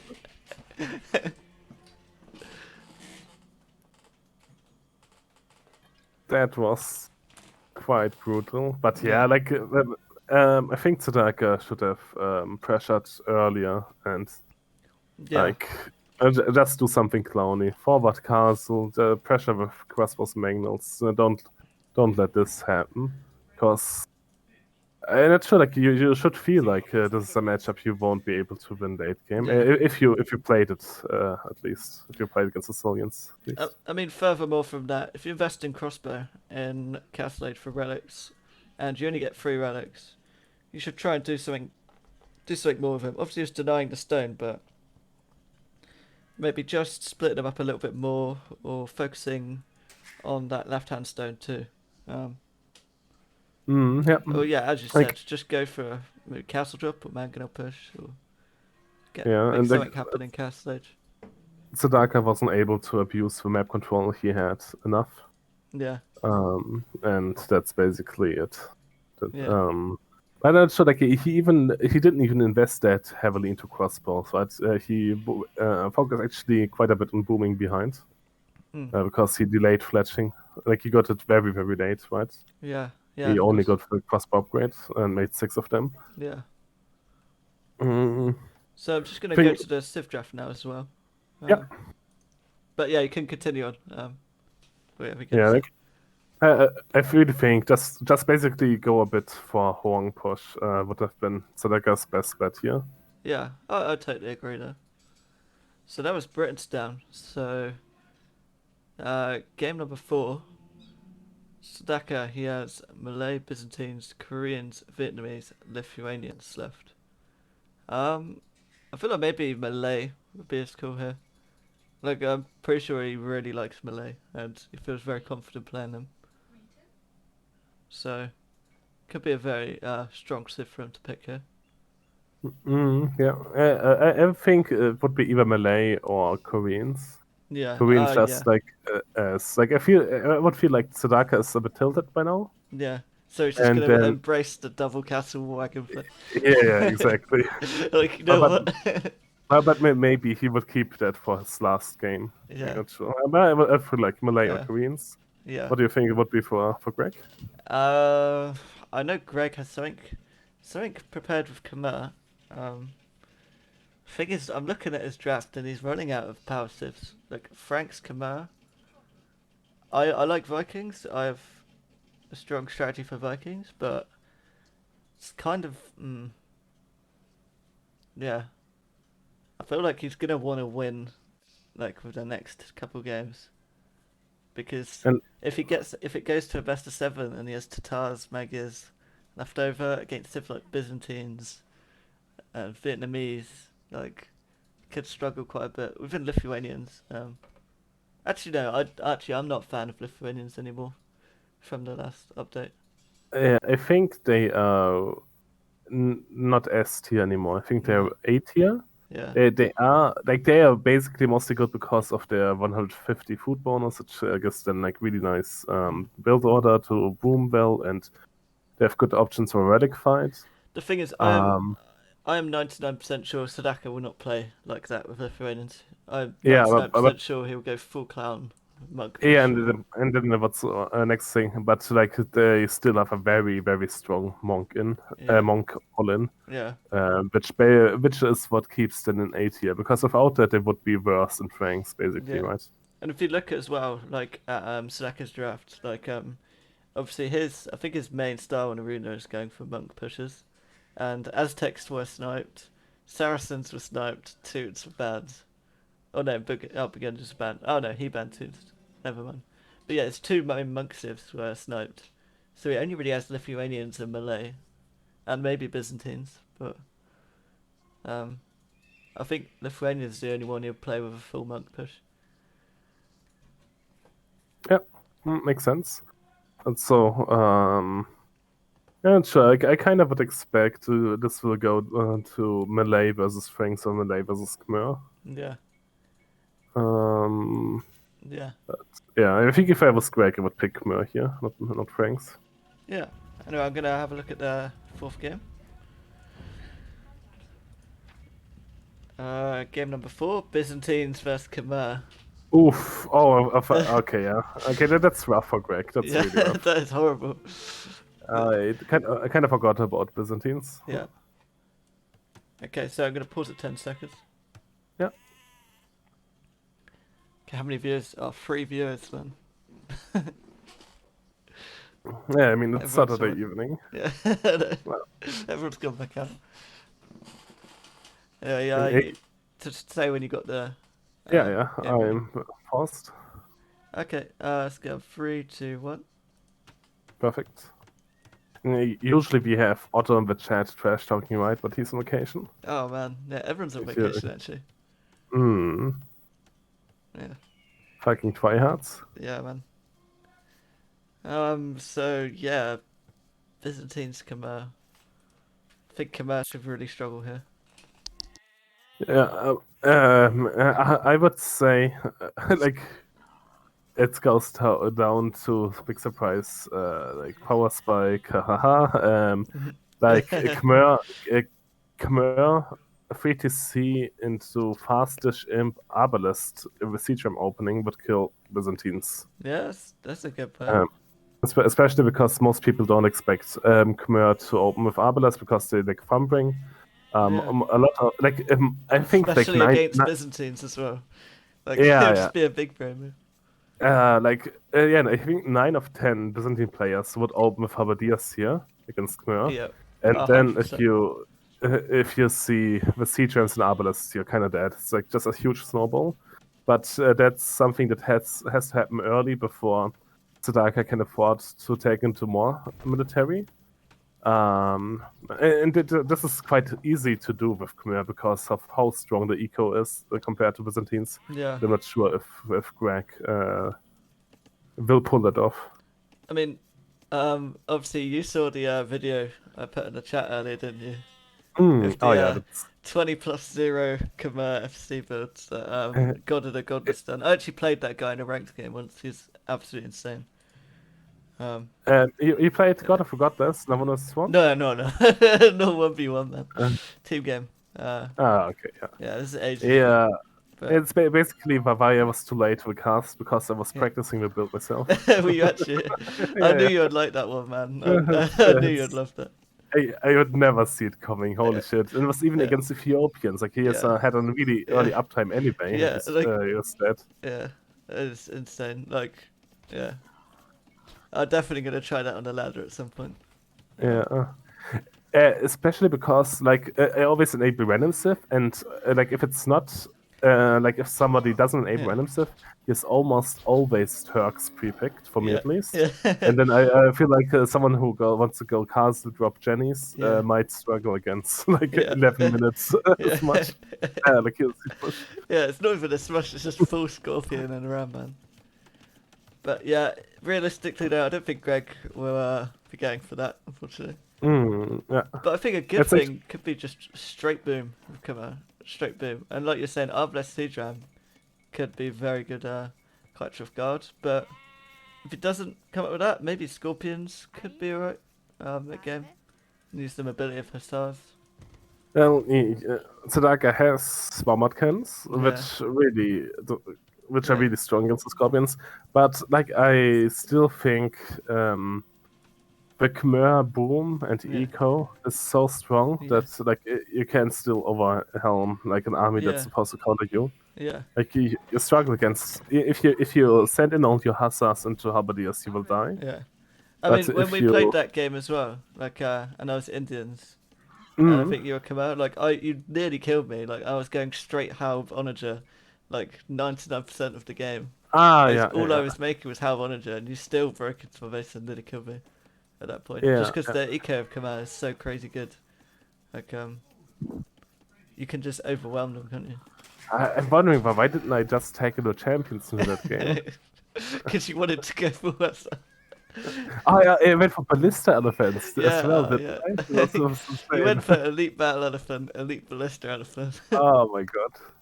That was a Ah, beautiful game though, man. that's like also something he could just go and meme with full ballista elephant Yeah. because I don't feel like Tzedakah would see how to counter. I mean, the counter is onager, isn't it? Like, I would say Mm, the best counter to ballistas is actually just like a few onagers, not one or two, but like a good yeah, yeah. number of them. If you have like 10 of them, the Yeah, ballistas will just melt. yeah. But then, yeah, if, like a lot of people they go for like one onager and then Yeah. it dies and it doesn't work. Like, yeah, And with ballistas, you have nice options of being yeah, of having a nice like unit to cut through yeah. Ballista through the hussar, trees. ballista Yeah. elephant hussar, man. Yeah, I think that's a really strong combination. Yeah, Like Scorpion Hussars or Ballista Hussars. Like even against, I think even a Scorpion Hussar might be fine in some situations if yeah, you're able to snipe the enemy bombard cans of your Hussars. yeah. If the mic of enemy is not good enough. Like, But, just remember that game we played, man, and like I was cutting wood in the pockets on the edge of my base, and all the time you'd just come with fucking ballista elephant and cut through like the trees and then run it with like 20 others. It's a whole game, man. Yeah, cutting is fun. That's why we have so many Forest Nothing players with clan. Oh man, yeah, it's brilliant. Like the thing is, people should put more into their meta of playing arena because everyone always goes for that one-dimensional push down the center, but they never go for the cuts on the sides. And it can change the game. Like it can either, it can win you the game a lot of times. Yeah, and that's like something you have to do with a Civ like Khmer against a Habadia Civ to a certain degree. That's because you have to use your mobility. If you don't win the like the big battle in the middle like that. Yeah. Not easily at least. Okay, so just looking at uptimes right now. Tzedakah gone up on 26. Greg went up on 24. I believe. Wait, is he clicked? Oh yeah, he's clicking up to Castles now. So 25 in total. And Tzedakah 26. Oh, 27 plus 2. Yeah. Just getting used to capture. I think that's fine. Yeah, like it's like the standard generic scout build order. 26 villagers plus 2. It gives you a very strong eco. Yeah. But against. But he's going up with. Okay, he's going up with market stable. Okay. Yeah. Makes sense. Okay, so Greg dropping every straggler tree inside this base right now. Oh my god, he's like his lumberjacks are a mess. What's going on here? He has 2 lumberjacks on the lumber cab. And he makes 4 farms now before he has horse collar. Oh, okay, no, he just got it. Never mind. Good. Like, I think he needs to send a lot more to wood though. Like, like when you're on your way, you don't drop farms. I think on your way up to castles like this, I feel like you should always put a lot onto wood, and then when you're up, you can drop the TCs and go for the boom. I think Tzedakah's in chat now, so I guess the finals have finished. Yo, Tzedakah. I think he just sent them too late with what line. Like he was chopping the stragglers here for too long. It's so inefficient. Yeah. Like I love to chop stragglers. Don't get me wrong. But Knuten always gets angry when I do that. I mean, that's what they're there for, like to chop wood while you're waiting to siege your farms. But you're not going to siege your farms with all those vills. You want to put them on the lumber cap. Yeah. So it's good for Bosaw, which is really good, but because he can't afford the TC just yet. So. And I feel like Greg was very on point with eco upgrade timings in these games so far. I mean, this is just my big thing, is how early people get Bosaw in Castle Age.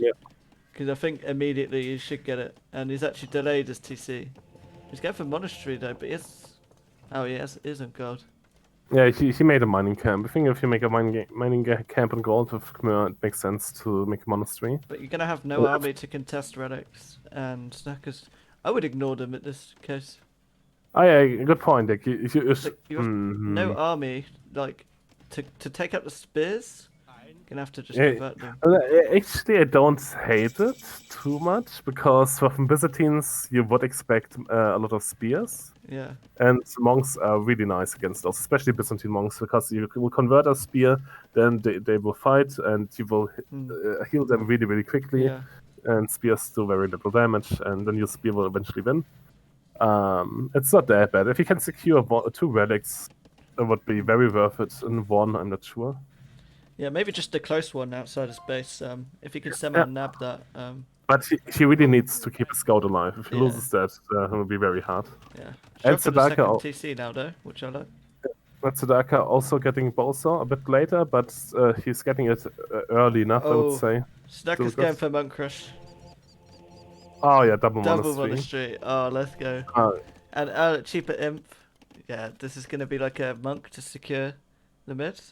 And then maybe a fast imp play. And I really like it from Tzedakah because, like, in the series Greg versus Otto, for example, Greg went for greedy boom every game, and Otto never really punished him for it. Tzedakah does try this here again. Like in the Britain game, he didn't do it properly enough. Here, it might work out. Yeah. Although, one thing though is, I feel like in this matchup, like, Chimera's a Civ. I wouldn't go for Monk Rush though, generally speaking. Like, just because they have such a strong food eco, they can spam a lot of light cav. Yeah, but You'd- you also have tons of cheap spears, right? Yeah. I mean, yeah, I guess if you have the spear numbers out. I don't hate it. Yeah. I don't hate the smash against Khmer, but they do get redemption on their Yeah. monks, so that might be an issue. But Yeah. in that case, you should just get atonement on your monks to Yeah. convert the Khmer monks if he goes for Oh that. man, yeah. I just think Greg really has he got scout life still? No. And is going out for I don't know where he's going. Is he going for that relic over there? But okay, two things. Tzedakah did go for the scout boom build order. And then turns this to smash. This is good in so far that it mind games Greg because you wouldn't expect to smash this late. Yeah. But it also Greg's eco will be sick at that point. Yeah. And like you mentioned, they have a very strong farming eco, and then eventually you could drone the smash player in your light cav. I think the one thing though with going for the scout build is that it means Tzedakah now has a lot of farms, which means he's going to be able to click up to Imperial Age relatively quick, and then he's going to be able to get text like block printing, trebs, you know, can still add pikemen, help it there potentially. But yeah, the longer he leaves this, the stronger it's going to be in Greg's favour with the farms. And Tzedakah actually goes for fast monk traps. And then I like it. Then it's totally fine. Then the build was also well. Yeah. And if Greg doesn't realize that early enough, he will be in big trouble. Yeah.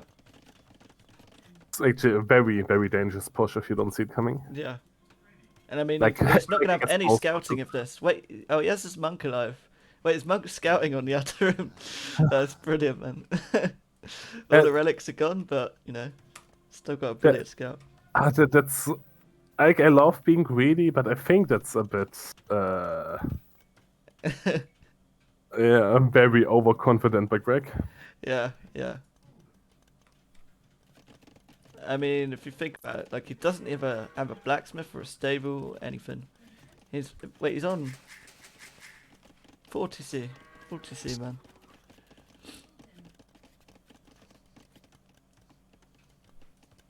I just realized I'm always watching your stream instead of my own capture.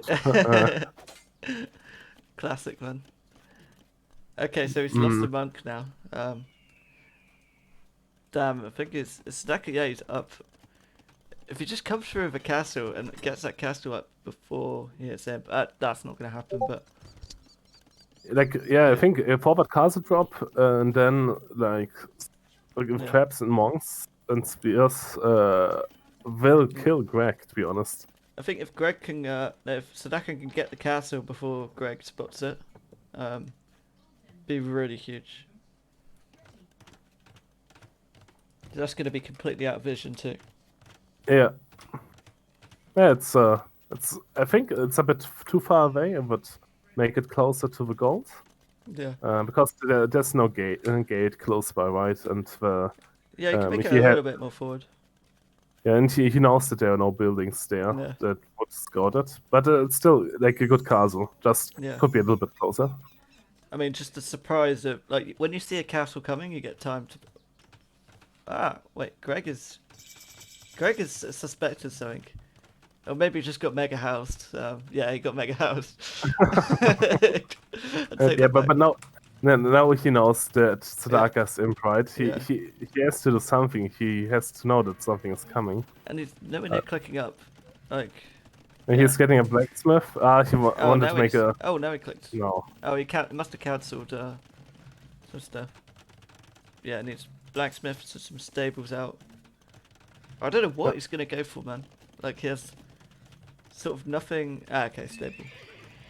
I feel like it's still a bit late because he hadn't had production all this time. Yeah. Right. And it will take him quite a while to have numbers. Yeah. And I think in that time, it will be too late. He will keep losing stuff. His position too fast. Tzedakah will keep adding spears. Yeah. And like ballistas against the spears or scorpions won't work against the block pointing redemption monks. Yeah. And it's a very, very difficult situation for Greg to be in. Yeah. It's gonna need to produce a lot of light cav very fast. I mean, he has a castle up to delay a little bit. Maybe he just needs to work on just repairing that, I guess. Tzedakah actually coming in with scouts now to see what Greg has. I think, yeah, if he can hold this, then obviously he'll be in a very good spot, but those monks are going to be really dangerous to push back. I think Greg shouldn't be making any villagers at this point. Like, idle all to seize them as much product as he can. I'm also not sure, like, he clicked up to... well, I guess he can get traps. Or actually, it's fine. He's up in time. Being up in imp isn't bad here. It slows down Tzedakah's push a little bit. I would even consider fletching as well. Bit more range on the castles and more damage from the TCs if something dives under. Could be a good upgrade. I think masonry would be nice here. But actually, you'll need Hassa instead. I think getting the armor upgrade is really, really bad by Greg here against spears. It won't do too much. The only thing it will do is when your light cav will get converted, it will take a lot longer for your light cav to kill them. I mean, it's the thing with you're literally. Sorry, I was gonna say it's the thing when Otto got like Hussar, I think, when it was all the monks come in, and then Tzedakah converted all of the light cav that just became Hussar, and then they couldn't. Then the Hussar was raiding it. Numbers is priority, I think. Greg basically just spent 500 more resources to help Tzedakah. Yeah. Not a good move, I think. Although Pikeman going down there, that was a good shot from the magnet. Yeah, but Tzedakah should be converting these magnets, right? Yeah. They won't be around for too long. Oh, he didn't have redemption. Oh, okay. Oh wait, no, now he has it. Yeah. Delete. Oh man, and now now if the Mangonel takes out the trap. And now he gets the last armor upgrade, which would be great if he's getting pushed by Arbalest, but not against this. Instead he needs blasphemous. Yeah. And the Farming Coast is not there anymore. He's expanding onto the right, which is good, but... No, it's too late. Yeah. There's no way to stop this right here. Yeah. I mean, it's a dangerous push to defend against, but like Greg didn't he just didn't respect Tzedakah's push enough. Or like just no scouting or anything. Yeah. No preparation. Yeah, like no internal scouting. That's like very, very greedy. I think it's people just think Byzantines don't go for, they just go trash. Like people don't realise that Byzantines is a smush sieve, really. Like fast monk traps is very, very strong on Byzantines and Italians as well, by the way. Very strong on themselves.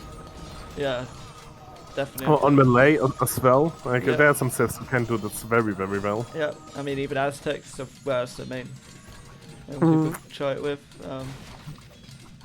Yeah. Burmese too, as well. Burmese, yeah. Yeah, very well played from Tzedakah here, I think. Yep. Just, there's no way Greg's going to be able to hold this now. Took him way too much damage. Tzedakah saying, even trash talking him, oh sorry, like, sorry I'm killing everything in your bed. Oh, that's really toxic, man, what the fuck. Yeah. Thought he was a nice guy, man. GG.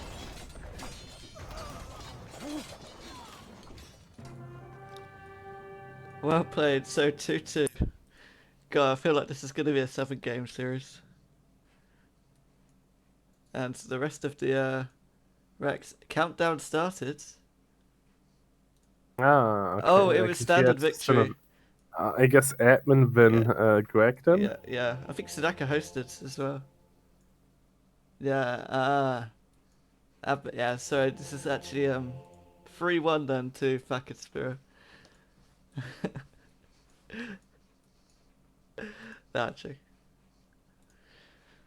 Yeah. there we I go. guess like usually in most tourneys here, like in the manual, there will be written that both players are responsible for the right settings in the Yeah. lobby, Yeah. and then you Yeah. don't have that. Yeah. But I mean, yeah. We should. I might make a tournament with standard victory just for you, man. Oh yeah, that would be like the Wonder victory would Yeah. finally make sense. Oh, but if you look at Saka's eco as well, look how all in it was on a gold. Like long distance mining that Saka gold in this Oh base. Beautiful. Yeah. mm, Yeah, very yeah, well and like played. I'm glad he went for like the smash because I know that's the strength with this build order. yeah, yeah, I fully agree. And like if you would have tried to compete with a boom, you might have struggled in early imp, but instead you were an aggressor in that time. You took over map control. Yeah. But yeah, I also think like Greg didn't pay enough respect to like the options that Byzantines have. Yeah. Yeah. Definitely. So that was where is it? Camargon and Byzantines. So I believe the players have posted the rest of the Rex in the 1v1 chat. Yeah, game 5, game 6, game 7.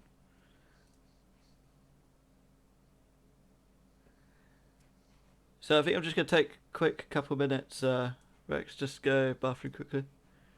Ah, okay. And then Um, get the rest of the Rex sorted out, and then we'll cast the second half. Don't okay. know if Do I you want to have to grab a beer or entertain anything. anything, or can you, or will Feel, G be just a break? feel free. I just need 2 minutes, that's all. And I'll be Ah, back. okay, okay. So yeah, see you guys in a second.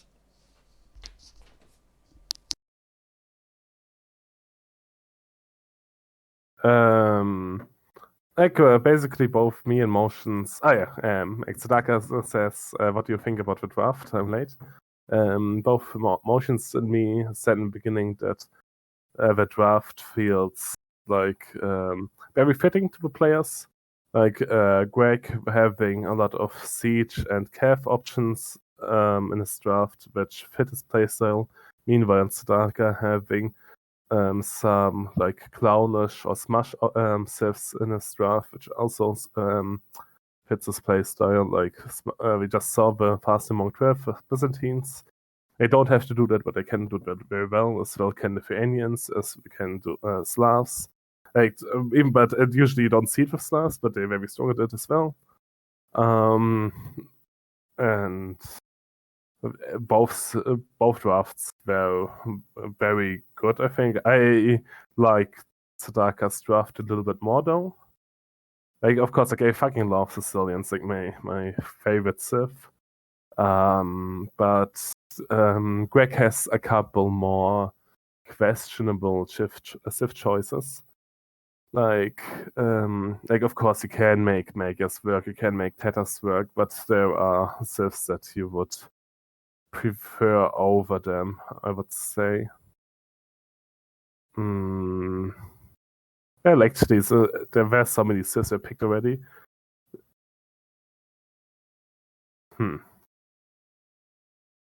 Well,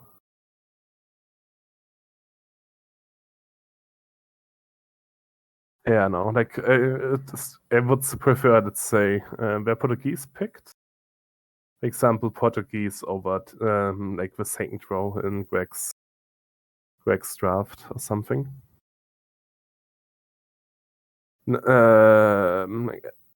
I wouldn't say that you got clapped by Sicilians, even though you were Britons. Before the matchup started, I said that like Britons shouldn't be able to win that matchup if they don't do a lot of damage early, because the Cavaliers.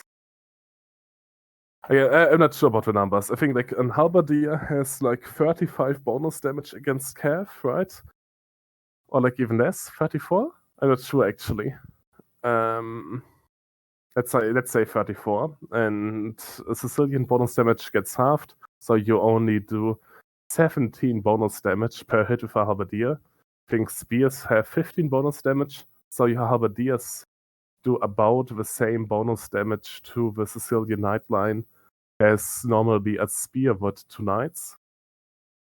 So yeah, so Centigrade could be seen as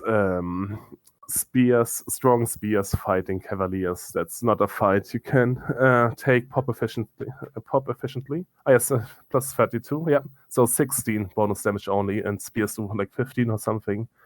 It's very hard, and like before the Sicilians got buffed, you could counter them quite well with halberdier and arbalest, basically, for example. Hello. Like yo. But now the Sicilian Cavaliers have 8 pierce armor, which means they only take 2 damage per shot from an arbalest, which means you need 70 shots to kill a Sicilian Cavalier, which means you need always 2 volleys basically to kill them, which makes it very, very hard for Britons to deal with them. So I think it was very in favor of Greg's Civ pick in that matchup. With Britons, like in the Britons game, you should have went basically a crossbow siege push or castle drop on Greg. You can't let him boom there. Yeah, like Sicilians are weak against very strong infantry civs and civs with strong power units.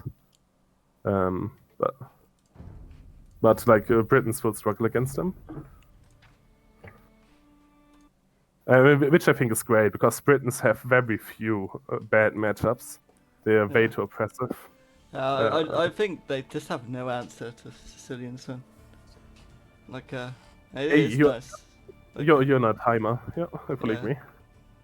Okay, so game number 5 we're on now, aren't we?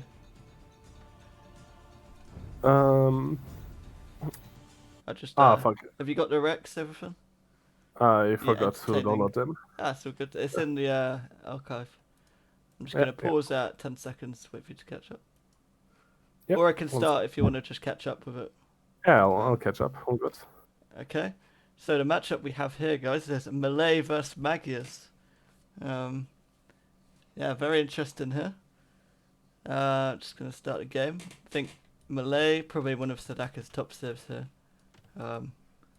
See quite often puts in the fast feudal boom into FC.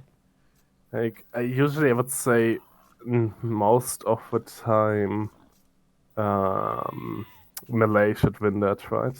Yeah. But then again, Magius, they will be up to Castle Age quicker. They're not going to have as strong economy. Well, they're going to have a much weaker economy with no eco bonus. But you might be able to pull off something that manage to snag the relics with the stronger scouts. But like the weak point of Magius is early imp, I guess. Yeah. And there's like their Malay shine because of their very, very strong Avalest opening. Yeah. Like Malay are just a top tier civ in early imp, but they're good in post imp, I guess, but not as good as many other civs, for example. Because of a lack of good cav. But you kind of replace the cav with trash swords. Yeah, and I mean I love the trash swords myself as well. Yeah, I fucking love trash swords, and but to be fair, I think one of the reasons why Malay are so highly regarded is they're very strong against a lot of clown in strats and also very strong against meso. Yeah. So I would like in a hyper late game with like with only 2 relics on Magius. I think I would still prefer Magius if he gets to 60 cav archers and Hussar spam. Maybe has like 2 castles back where he uses Magius Hussars from. That's it, man. But I don't think he should ever reach that state. I think he should die a long time before that. That is the thing in this matchup. Like I love Magius so much when you have a full boom and you have heavy cav arch with recurve bow and then 4 or 5 castles pumping out Magius Hussar forever, and you just full Magius Hussar like production and keeping your CA alive. Like it just feels so good to use that army composition. But realistically, against a civ like Malay, you're never gonna get there. You're gonna have to pull off something else if you want to take it to that late. Like maybe even Paladin. I don't know. And I hate Paladin on Arena, but I don't see any other way. Like, and yeah, if you get Paladin, you'll never be able to afford the CA. So I think I think Mega player should try to scout what the melee player is trying to do as early as possible, and has to defend with counter units until he can afford his stream comp. Like if you can confirm that the enemy will open with Arbalest, you have to take into skirms to defend from that. I guess because it will take so long to take into your own unit choice. Yeah, I think that makes a lot of sense actually. Yeah, you're gonna have to rely on counter units in the early stage to hold on. And you can tell already, like it's gonna be Arbalest from melee. Because it doesn't make real sense opening with anything else in this matchup. Maybe Tzedakah feels confidence from the last match. With the monk push, but I don't think monks would be good here. Like, I do think that melee can have other options. I'm still upset. Like in one of the training games, me and Spenny, I had melee versus he had Britons, and I surprised him with like 40 elephants. But for some reason, he didn't open with archers, but he had like Mars Halberdiers prepared. How come on? But yeah, I do agree they have many other options, but in this matchup, I don't know. I wouldn't play elephants simply because, I mean, you have the attack already on the pikes. I know it's not important, but I feel like, I just feel like Arbalest is your strongest option here, which is, like, why would you want to do anything different, or open with anything else? Maybe the surprise, I guess, but. Was that Rumpel in the chat? Yeah, I got confused. Like he wrote wandering instead of wandering, and like that means to hike in German. That's kind of confused. Okay. Wait, but Rumpel, your name was Hogar.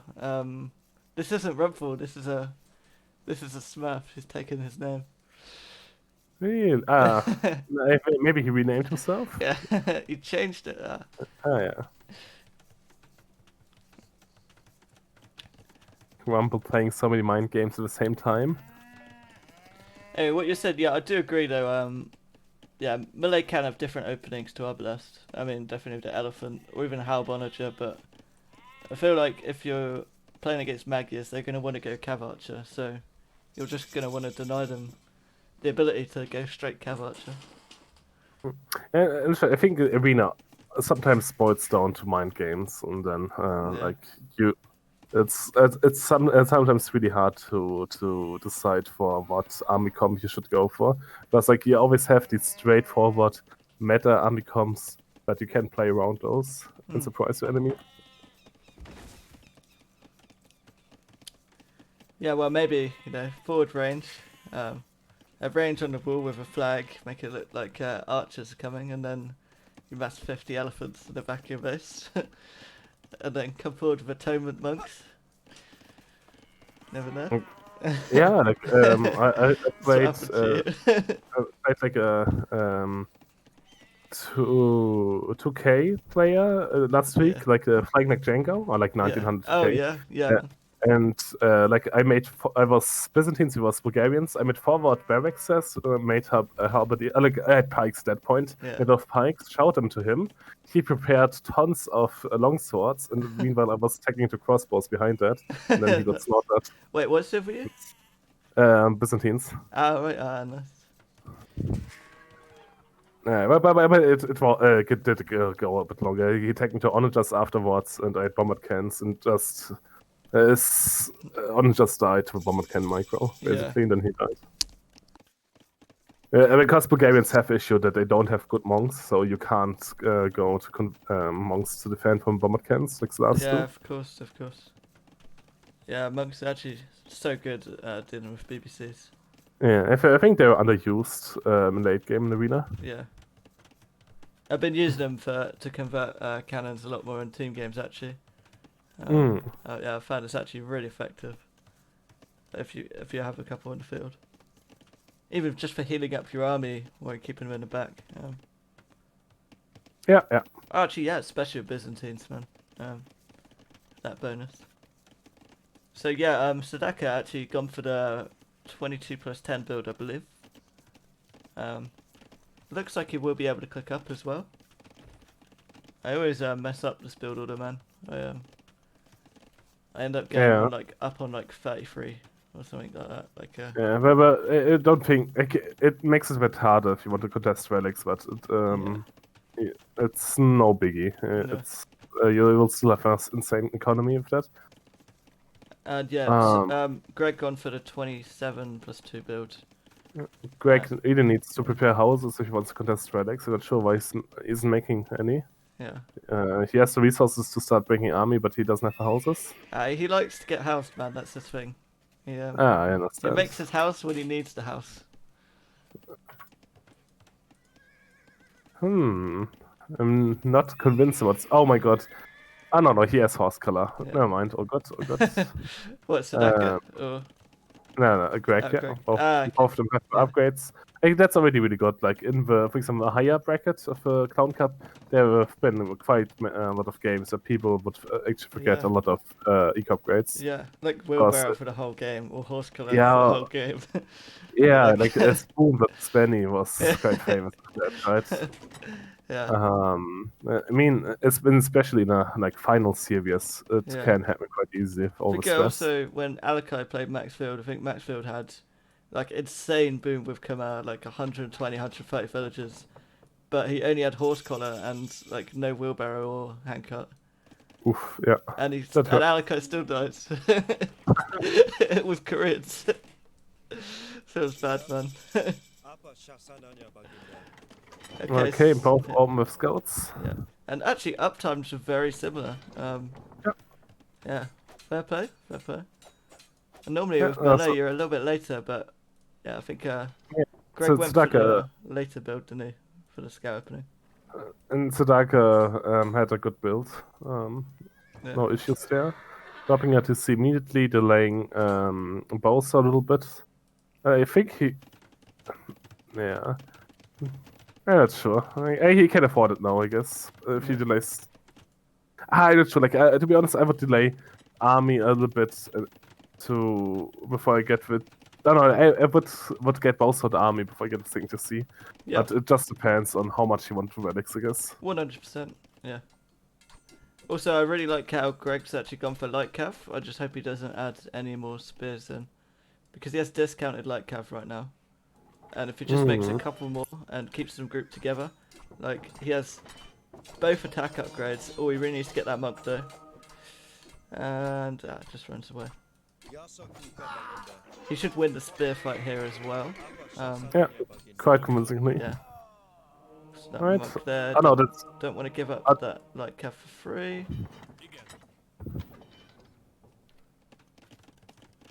Yeah, so I feel like already Tzedakah's pulling way ahead in economy. I feel like Greg should be able to take most of these relics actually. Like, not even probably all of them, but yeah, he's gonna fall behind in economy here. And that's quite a big danger, right? Like he will have relics and he will have some army control, but Malay are dangerous with their very strong eco spike, with their early imp power spike, and that's where you will be like double behind, right? Because you don't have any eco upgrades to make, yes, and then you invest more into the relic fight. It means you will be delayed with your army, with your defense. Yeah. This also the fact that you go up so quick as well with Melee. Like you have this economy, but then when you click Imperial Age, it's so fast up that you can get Obelisk insanely quick. He should lead the spear, yeah. Yeah, it seems like Tzedakah will secure at least one relic. Oh no, he has one already, he will get two, okay, yeah. That's a bit sloppy by Greg. He should have been able to deny one more, I guess. Yeah. And actually, Tzedakah has a scout on this left side, next to the other relic that's out on the field. I didn't realize, like, Greg is just adding a second to see. It's like 21 minutes. Like, and Tzedakah is on 3 TCs and already Yeah. 20 villages ahead almost. Yeah. Like, to be fair, he does a feel better, and Greg has it. Like, but And also, Greg is. Greg, well, no, Tzedakah doesn't have Bowsaw as well, or Heavy Plow.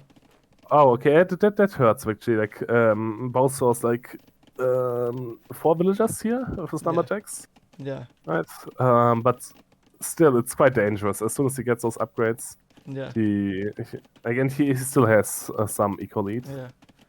I think the And thing of Greg, not having Bowsaw though in this situation is now all your farms are going to run out because you didn't have Heavy Plow. okay, And you're going to that's have no fair. wood. But still, his eco is going to be a lot stronger than Greg's. But all these farms are going to expire, I think, at the same time, and that could mess up his imp time, like with production buildings and everything.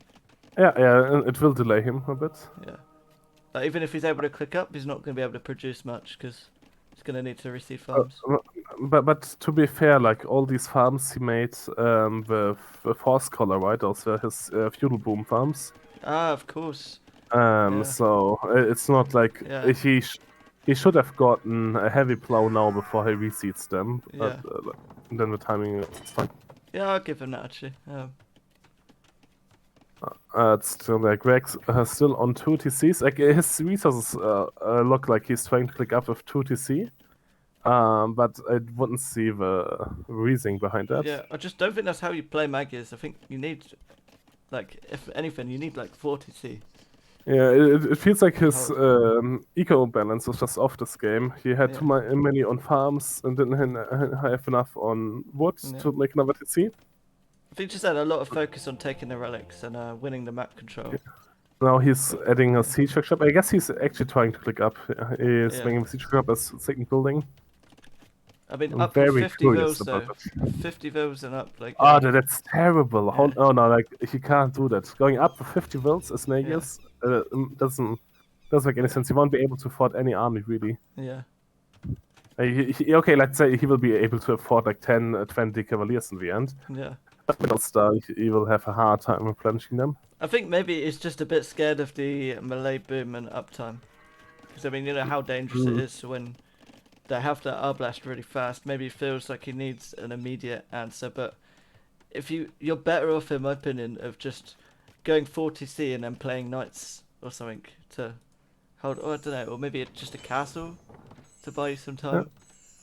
Not sure. Like, is he doing this as like aggressive thing or as defensive thing? Like, if like it's like Tzedakah goes forward to drop a forward castle to support this push, these knights could catch him off guard. Yeah. But he can't really engage with his army, right? It's and he also can't really defend from Arbalest. He doesn't have the numbers for that. And this is a big thing that I try and do a lot myself. Is if I ever win map control like this and have army out, I will make an outpost everywhere along their walls. Yeah, that's and very have important. town watch or town patrol even, and I want to know every move they're doing. Like if I see a university come down, I know they're gonna click up like immediately. You won't see a single doubt arena game where he gets map control in a boomy game and doesn't spam outposts everywhere. It won't happen. It's so important. It's so important. Like just fill the whole map with them, and then you have so much vision. Greg now sees the rangers and the pikes, and like got the notification that Tzedakah reached him. But like that's what I meant. Like the approach from Greg should have been to open with a lot of skirms here, because that's something he can afford, and that's what would counter the meta approach from a melee player here, to a certain degree at least. I mean, both halberdiers and arbalasts would be countered by the skirms.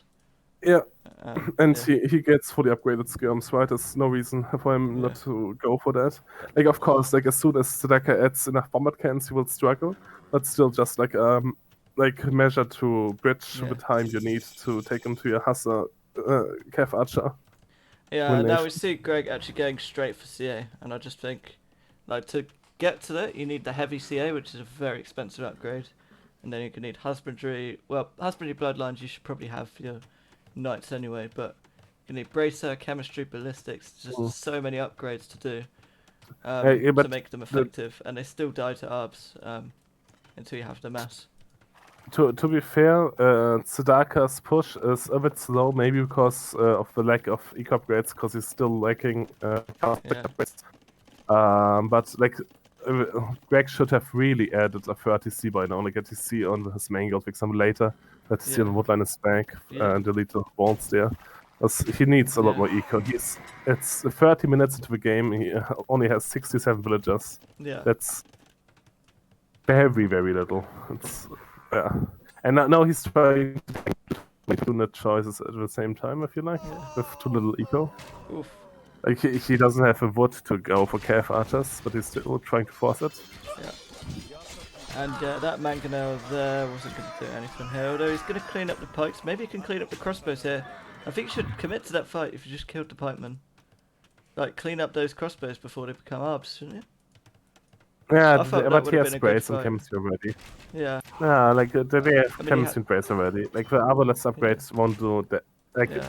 it's good, but they're still strong Yeah. like this. But you But could yeah, have I agree. took out Like he that should have group taken the before fight. the mass comes, and then Yeah. I mean, he's buying himself a little time, but still not adding enough economy behind us. And now he's taking the fight when the rest of the armies arrive now. And I guess maybe I didn't give him enough credit. I guess the calf archers did a really good job taking out the pike so far. But yeah, he's still struggling. But Cavalier's only getting bulk in now, and it's not researched yet. No Cavalier's coming in a little bit late too. So imagine if he kept those knights alive until we had Cavalier and bulk in. And he really needs the second armor upgrade on his Cavaliers too. Yeah, this looks very, very rough for Greg. Although Tzedakah having some very nice economy technologies researched. Oh yeah, that hurts, of course. 108 vills, and they both saw no heavy plow, no wheelbarrow. But hey, he needs economy, man. Actually, I'm gonna quickly look up the statistics. So Tzedakah only collected 900 more wood. No wood. Actually, he collected 2,000 more wood at this point. Let's see. How many more lumberjacks has he? But with 10 more lumberjacks. Okay. Yeah. Yeah. Yeah, and it's true actually. I mean, it's I hard think to it should select be a lot more though. I mean, especially because he had more villagers earlier, right? Because how early he got these CCs. And he had the double bit axe really fast as well, didn't he? Yeah, exactly. Oh yeah, good point. Yeah. So yeah, coming forward now with Pikeman, Obelisk, and BBC, getting Halberdier upgrade too. Yeah. But like, I can't help us to feel that Tzedakah's push is a very lot slower than it should be. Yeah. Like Malay, you should be able to push the enemy at like.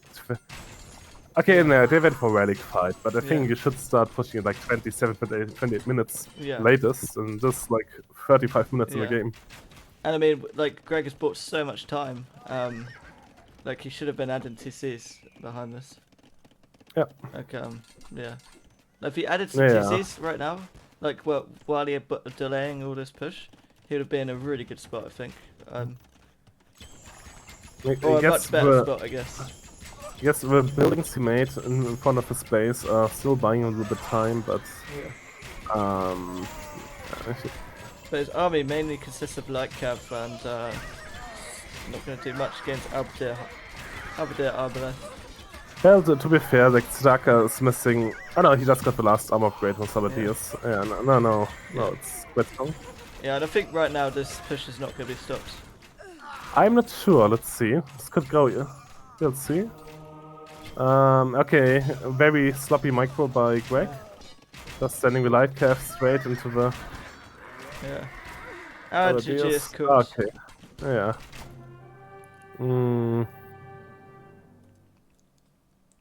Well, I think I feel like both players made a few mistakes on this one. To be honest, one for closing in the game, but I felt like could have been over a lot quicker for Tzedakah.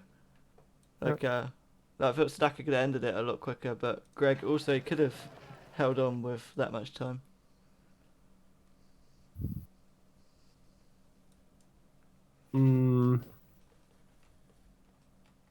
Yeah, and Yeah. It was a bit of like a weird game from Greg, right? Because I guess like last game he got punished really hard for going for a way too greedy boom. In this game he kind of he played really afraid and Yeah. didn't boom properly and killed himself like that. I think another thing there is like I feel like Maggie's is kind of it's almost like a throwaway civ in my opinion, because it's just not as nearly as strong as most of the other civs available. So I feel like Yeah, Tzedakah's used one of his best civs, and Greg's used one of his worst. So I yeah, guess yeah. it can't be That's a too good bad a point. trade. But to be fair, like Greg almost didn't have any of his top tier civs left anyway, right? Yeah, yeah. I mean, what's he got left? Just gonna take a look at the civ draft. Oof. So he has So he's Franks, Vikings, and Tatars left. Um, where Tzedakah, he now has Koreans, Vietnamese, and Lithuanians. Oof. I really prefer Tzedakah's civs right. Actually, but I really like Koreans for Tzedakah, and I really like Franks and Vikings for Greg. But yeah, actually, I like Koreans and Vietnamese for Tzedakah, to be honest. Like I, let's like yeah, look at it like at like that. yeah, Like Koreans, Vietnamese, and Lithuanians all have very strong anti-archer options, yeah, which kind of means well, I guess Tatars like with Hussars in front might be able to deal with it. Yeah, actually no, it's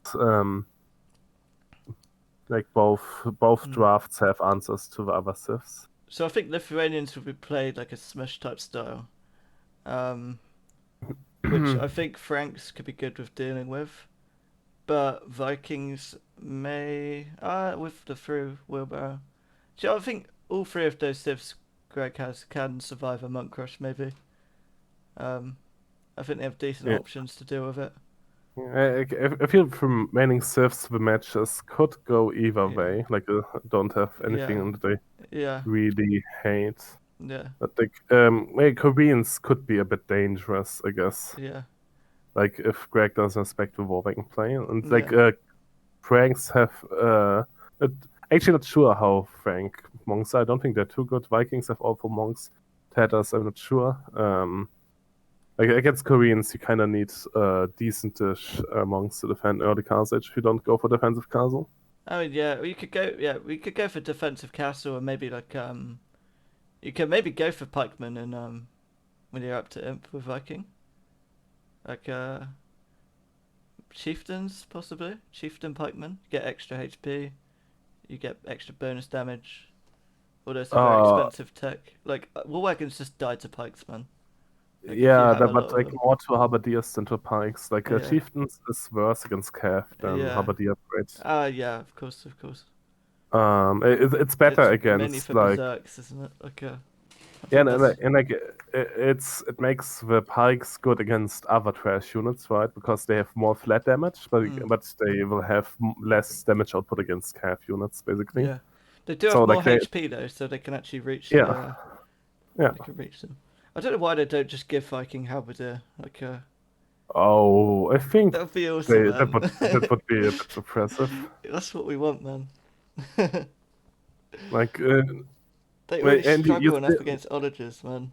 Give them halberdier. yeah, like their berserks are actually insane Mm, against cat, like even against paladin, right? mm. Like giving them halberdier as well. That's overkill. It'd be a dream, man. I love Oh, Vikings. I want my okay, overpowered civs, okay? yeah, that's here, I guess. Next game is Franks versus Lithuania. Oh, should I have said that? I'm telling you the next Spoiler game alert. now. Nah, Yeah, it's all good. going next game. So, game number 6. Franks versus Lithuanians. Hmm. Like, I really would prefer Lithuanians here with a strong smash opening. But Yep. Franks have the option to get a very cheap and Uh, easy defensive castle out if needed. I'm paused at 15, by the way. Okay, one sec. Okay. Alright, let's go. Yeah, so you prefer Lithuanians? Like I think the smash from Lithuanians can be very dangerous to Franks. But like late game, I would prefer Franks. Like understand that Lithuanian paladins can become very strong, but in the end, your ideal army comp from Franks would be like Cav and X-Throwers, right? Which Yeah. would be strong against Cav and Halberdiers or Or something. maybe just like Halb Axeman with Oh like yeah, well even that, yeah. Like the X-Men shred yeah. pikes, they shred skirmishers. I really liked it I actually. mean, That's a good like idea. if you go Halberdier, like what Lithuanians, they don't get blast furnace now, so they're reliant on the winged hussar as their trash unit. So you go for Halberdiers, counters their paladin option, their um, winged hussar. So maybe they'll have to go for like Hankanir or something. Like I don't know. Like you go winged hussar, but against Halberdier, like you It doesn't feel good, yeah. And yeah, like you just can't. if Yeah, you think Halberdier and X-Force is a very nice yeah, combination against yeah, Lithuanians. yeah. Like obviously then the hand cannons Lithuanians might do a lot of Mm. work, but Franks also get like they have a good eco, they get onagers, then you can get those, but then if Greg, I mean Tzedakah could get block putting redemption monks to convert those onagers. It could go many ways, but usually I think the Frank player has an easier to play army comp here. Yeah. So I like that. And if I could pick any civ, to be honest, to deal with like a fast smush from Lithuanians out of what Greg has left, then yeah, I would be picking Franks. Yeah, Because you I just fully play a agree. meta opening, like meta Yep. opening with scouts. You could get vision, map control. You see the monks is coming. You can keep adding the scouts. You have, free farm upgrades. You have a really solid economy. Like it just feels so nice. You could just keep playing like Cav and keep the map control, I guess, with them. Yep. And Yeah, like force them into a lot of pikes. And you have a really nice eco Boney. You have a really good boom, all that stuff. You have good defensive options. Yeah, from Greg's remaining draft, Frank's are really the best choice. I'll be quickly going to the bathroom and fetch me a drink afterwards. So I'll be gone for like 2 minutes. Yeah, no problem, man. No problem. I'll keep going. Bad idea, according to Tzedakah. Well, imagine if Rex comes back and then the game is over in 2 minutes. Never know. Gonna pay attention to the economies here. So 15 villagers players right now. Wait a second. Yeah. Wait, why is Tzedakah a villager ahead? Same idle time. Don't tell me you got a loom, Greg, man. No, he didn't get a loom. Wait, what? Someone enlighten me. Boar killed?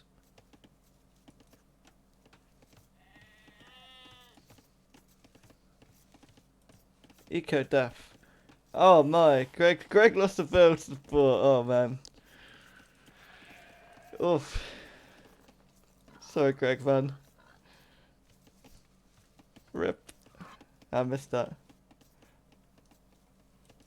Okay, Tzedakah coming in to bring us next, but I didn't think we'd be seeing villagers dying to boars in the finals, man. Oh, the villager going back. I know he's going to drop a farm? What?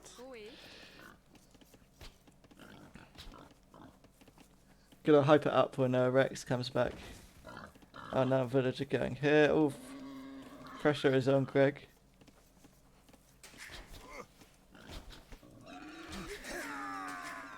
No, another one. No, another one.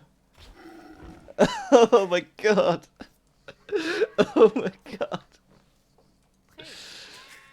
Oh, Greg.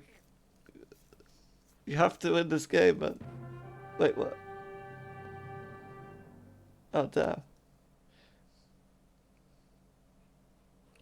Wait a minute. Tzedakah won the last game, didn't he? What did it say? Wait, was that it? Wait, no, was it a re? Wait, what? That's not the end. That's not the end. No. That wasn't the last game of the tournament. What?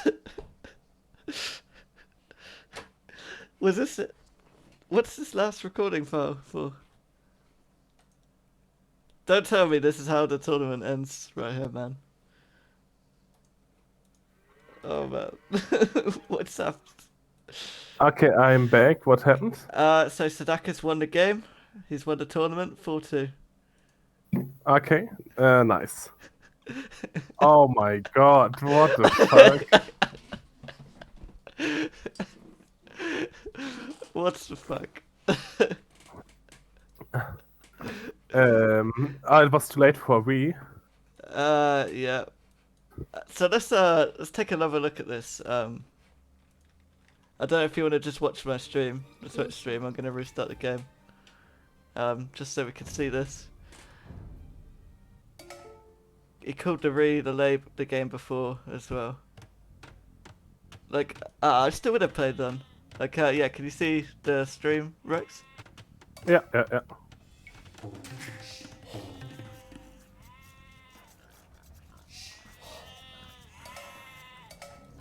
I guess Greg may be a little bit tilted then from this. Let's just see what happened here. Oh, I was really hyped to see this game, man. Well played though, Tzedakah. I have to congratulate you on winning the finals. I just didn't think it was going to be like this. Tzedakah paid Man, for. yeah. No, Tzedakah paid those villagers to tilt Greg. Oh, wait. Oh. Oh, villager down. Wait, he's making a mill before throwing the ball. I mean, Tzedakah could have given Greg the re anyways, so if something like that happens.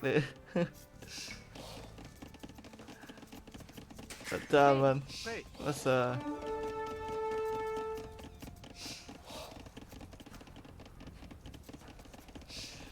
Okay, and I guess he was in a bad mindset if he didn't want to play it. Which is a bit honest, like that's a tilter. Yeah. Oh my god. I mean, it wasn't following. Oh my god. When it's like the decider as well, and then that happens, and you can't restart. Like, yeah, I totally understand that. Yeah, you go. Ugh. That boar is the MVP, man. Oh my god. Yeah, rip. Okay. Oof. Yeah. Oof. Is it like wasn't she ill in the Oh my god. Oh my god, Greg. Oh well, that's a very anticlimactic end to the series, but. Like honestly, like if somebody in DAO has some like video editing skills, he should make a really good trailer, like with a lot of excitement. Now, like watch a final series of the DAO lower bracket Clown Cup, Greg versus Tzedakah. How will it finish? And you just clip this in. Oh man, need to get chance on this one. Yeah. That's actually so meme worthy. So like Greg facing Otto, like a giant, like with tons of muscles and looking really dangerous, like the SpongeBob meme, right? And then like against Tzedakah, this happens. Oh man. Like Otto will be so upset actually. Oh man. Well, Cordra, this is the final game. Anyway, guys, let's have a look at the statistics of this one. Let's go and have a look. So economy, Tzedakah actually 578 economy score here. He actually collected 150 more food. And it's just because of your Indian borders. Yeah. And 10 more wood. But military score, as you can see, Gaia is the real winner here with 2-0 KD. Oh my god. Is Greg in the chat? I guess you didn't want to see this, right? I think he went to bed. So really well played to both players. I think this has actually been a really good series. Yeah. The first few games were really impressive, actually. I really enjoyed the Italian versus Slav game. I Yeah, kind of wish it would have played yeah, out like a bit longer, yeah, right? Like, yeah, and I really like the decision making from both of them there. yeah. So what's this recording you've posted? The Game 7 recording you've posted, Tzedakah?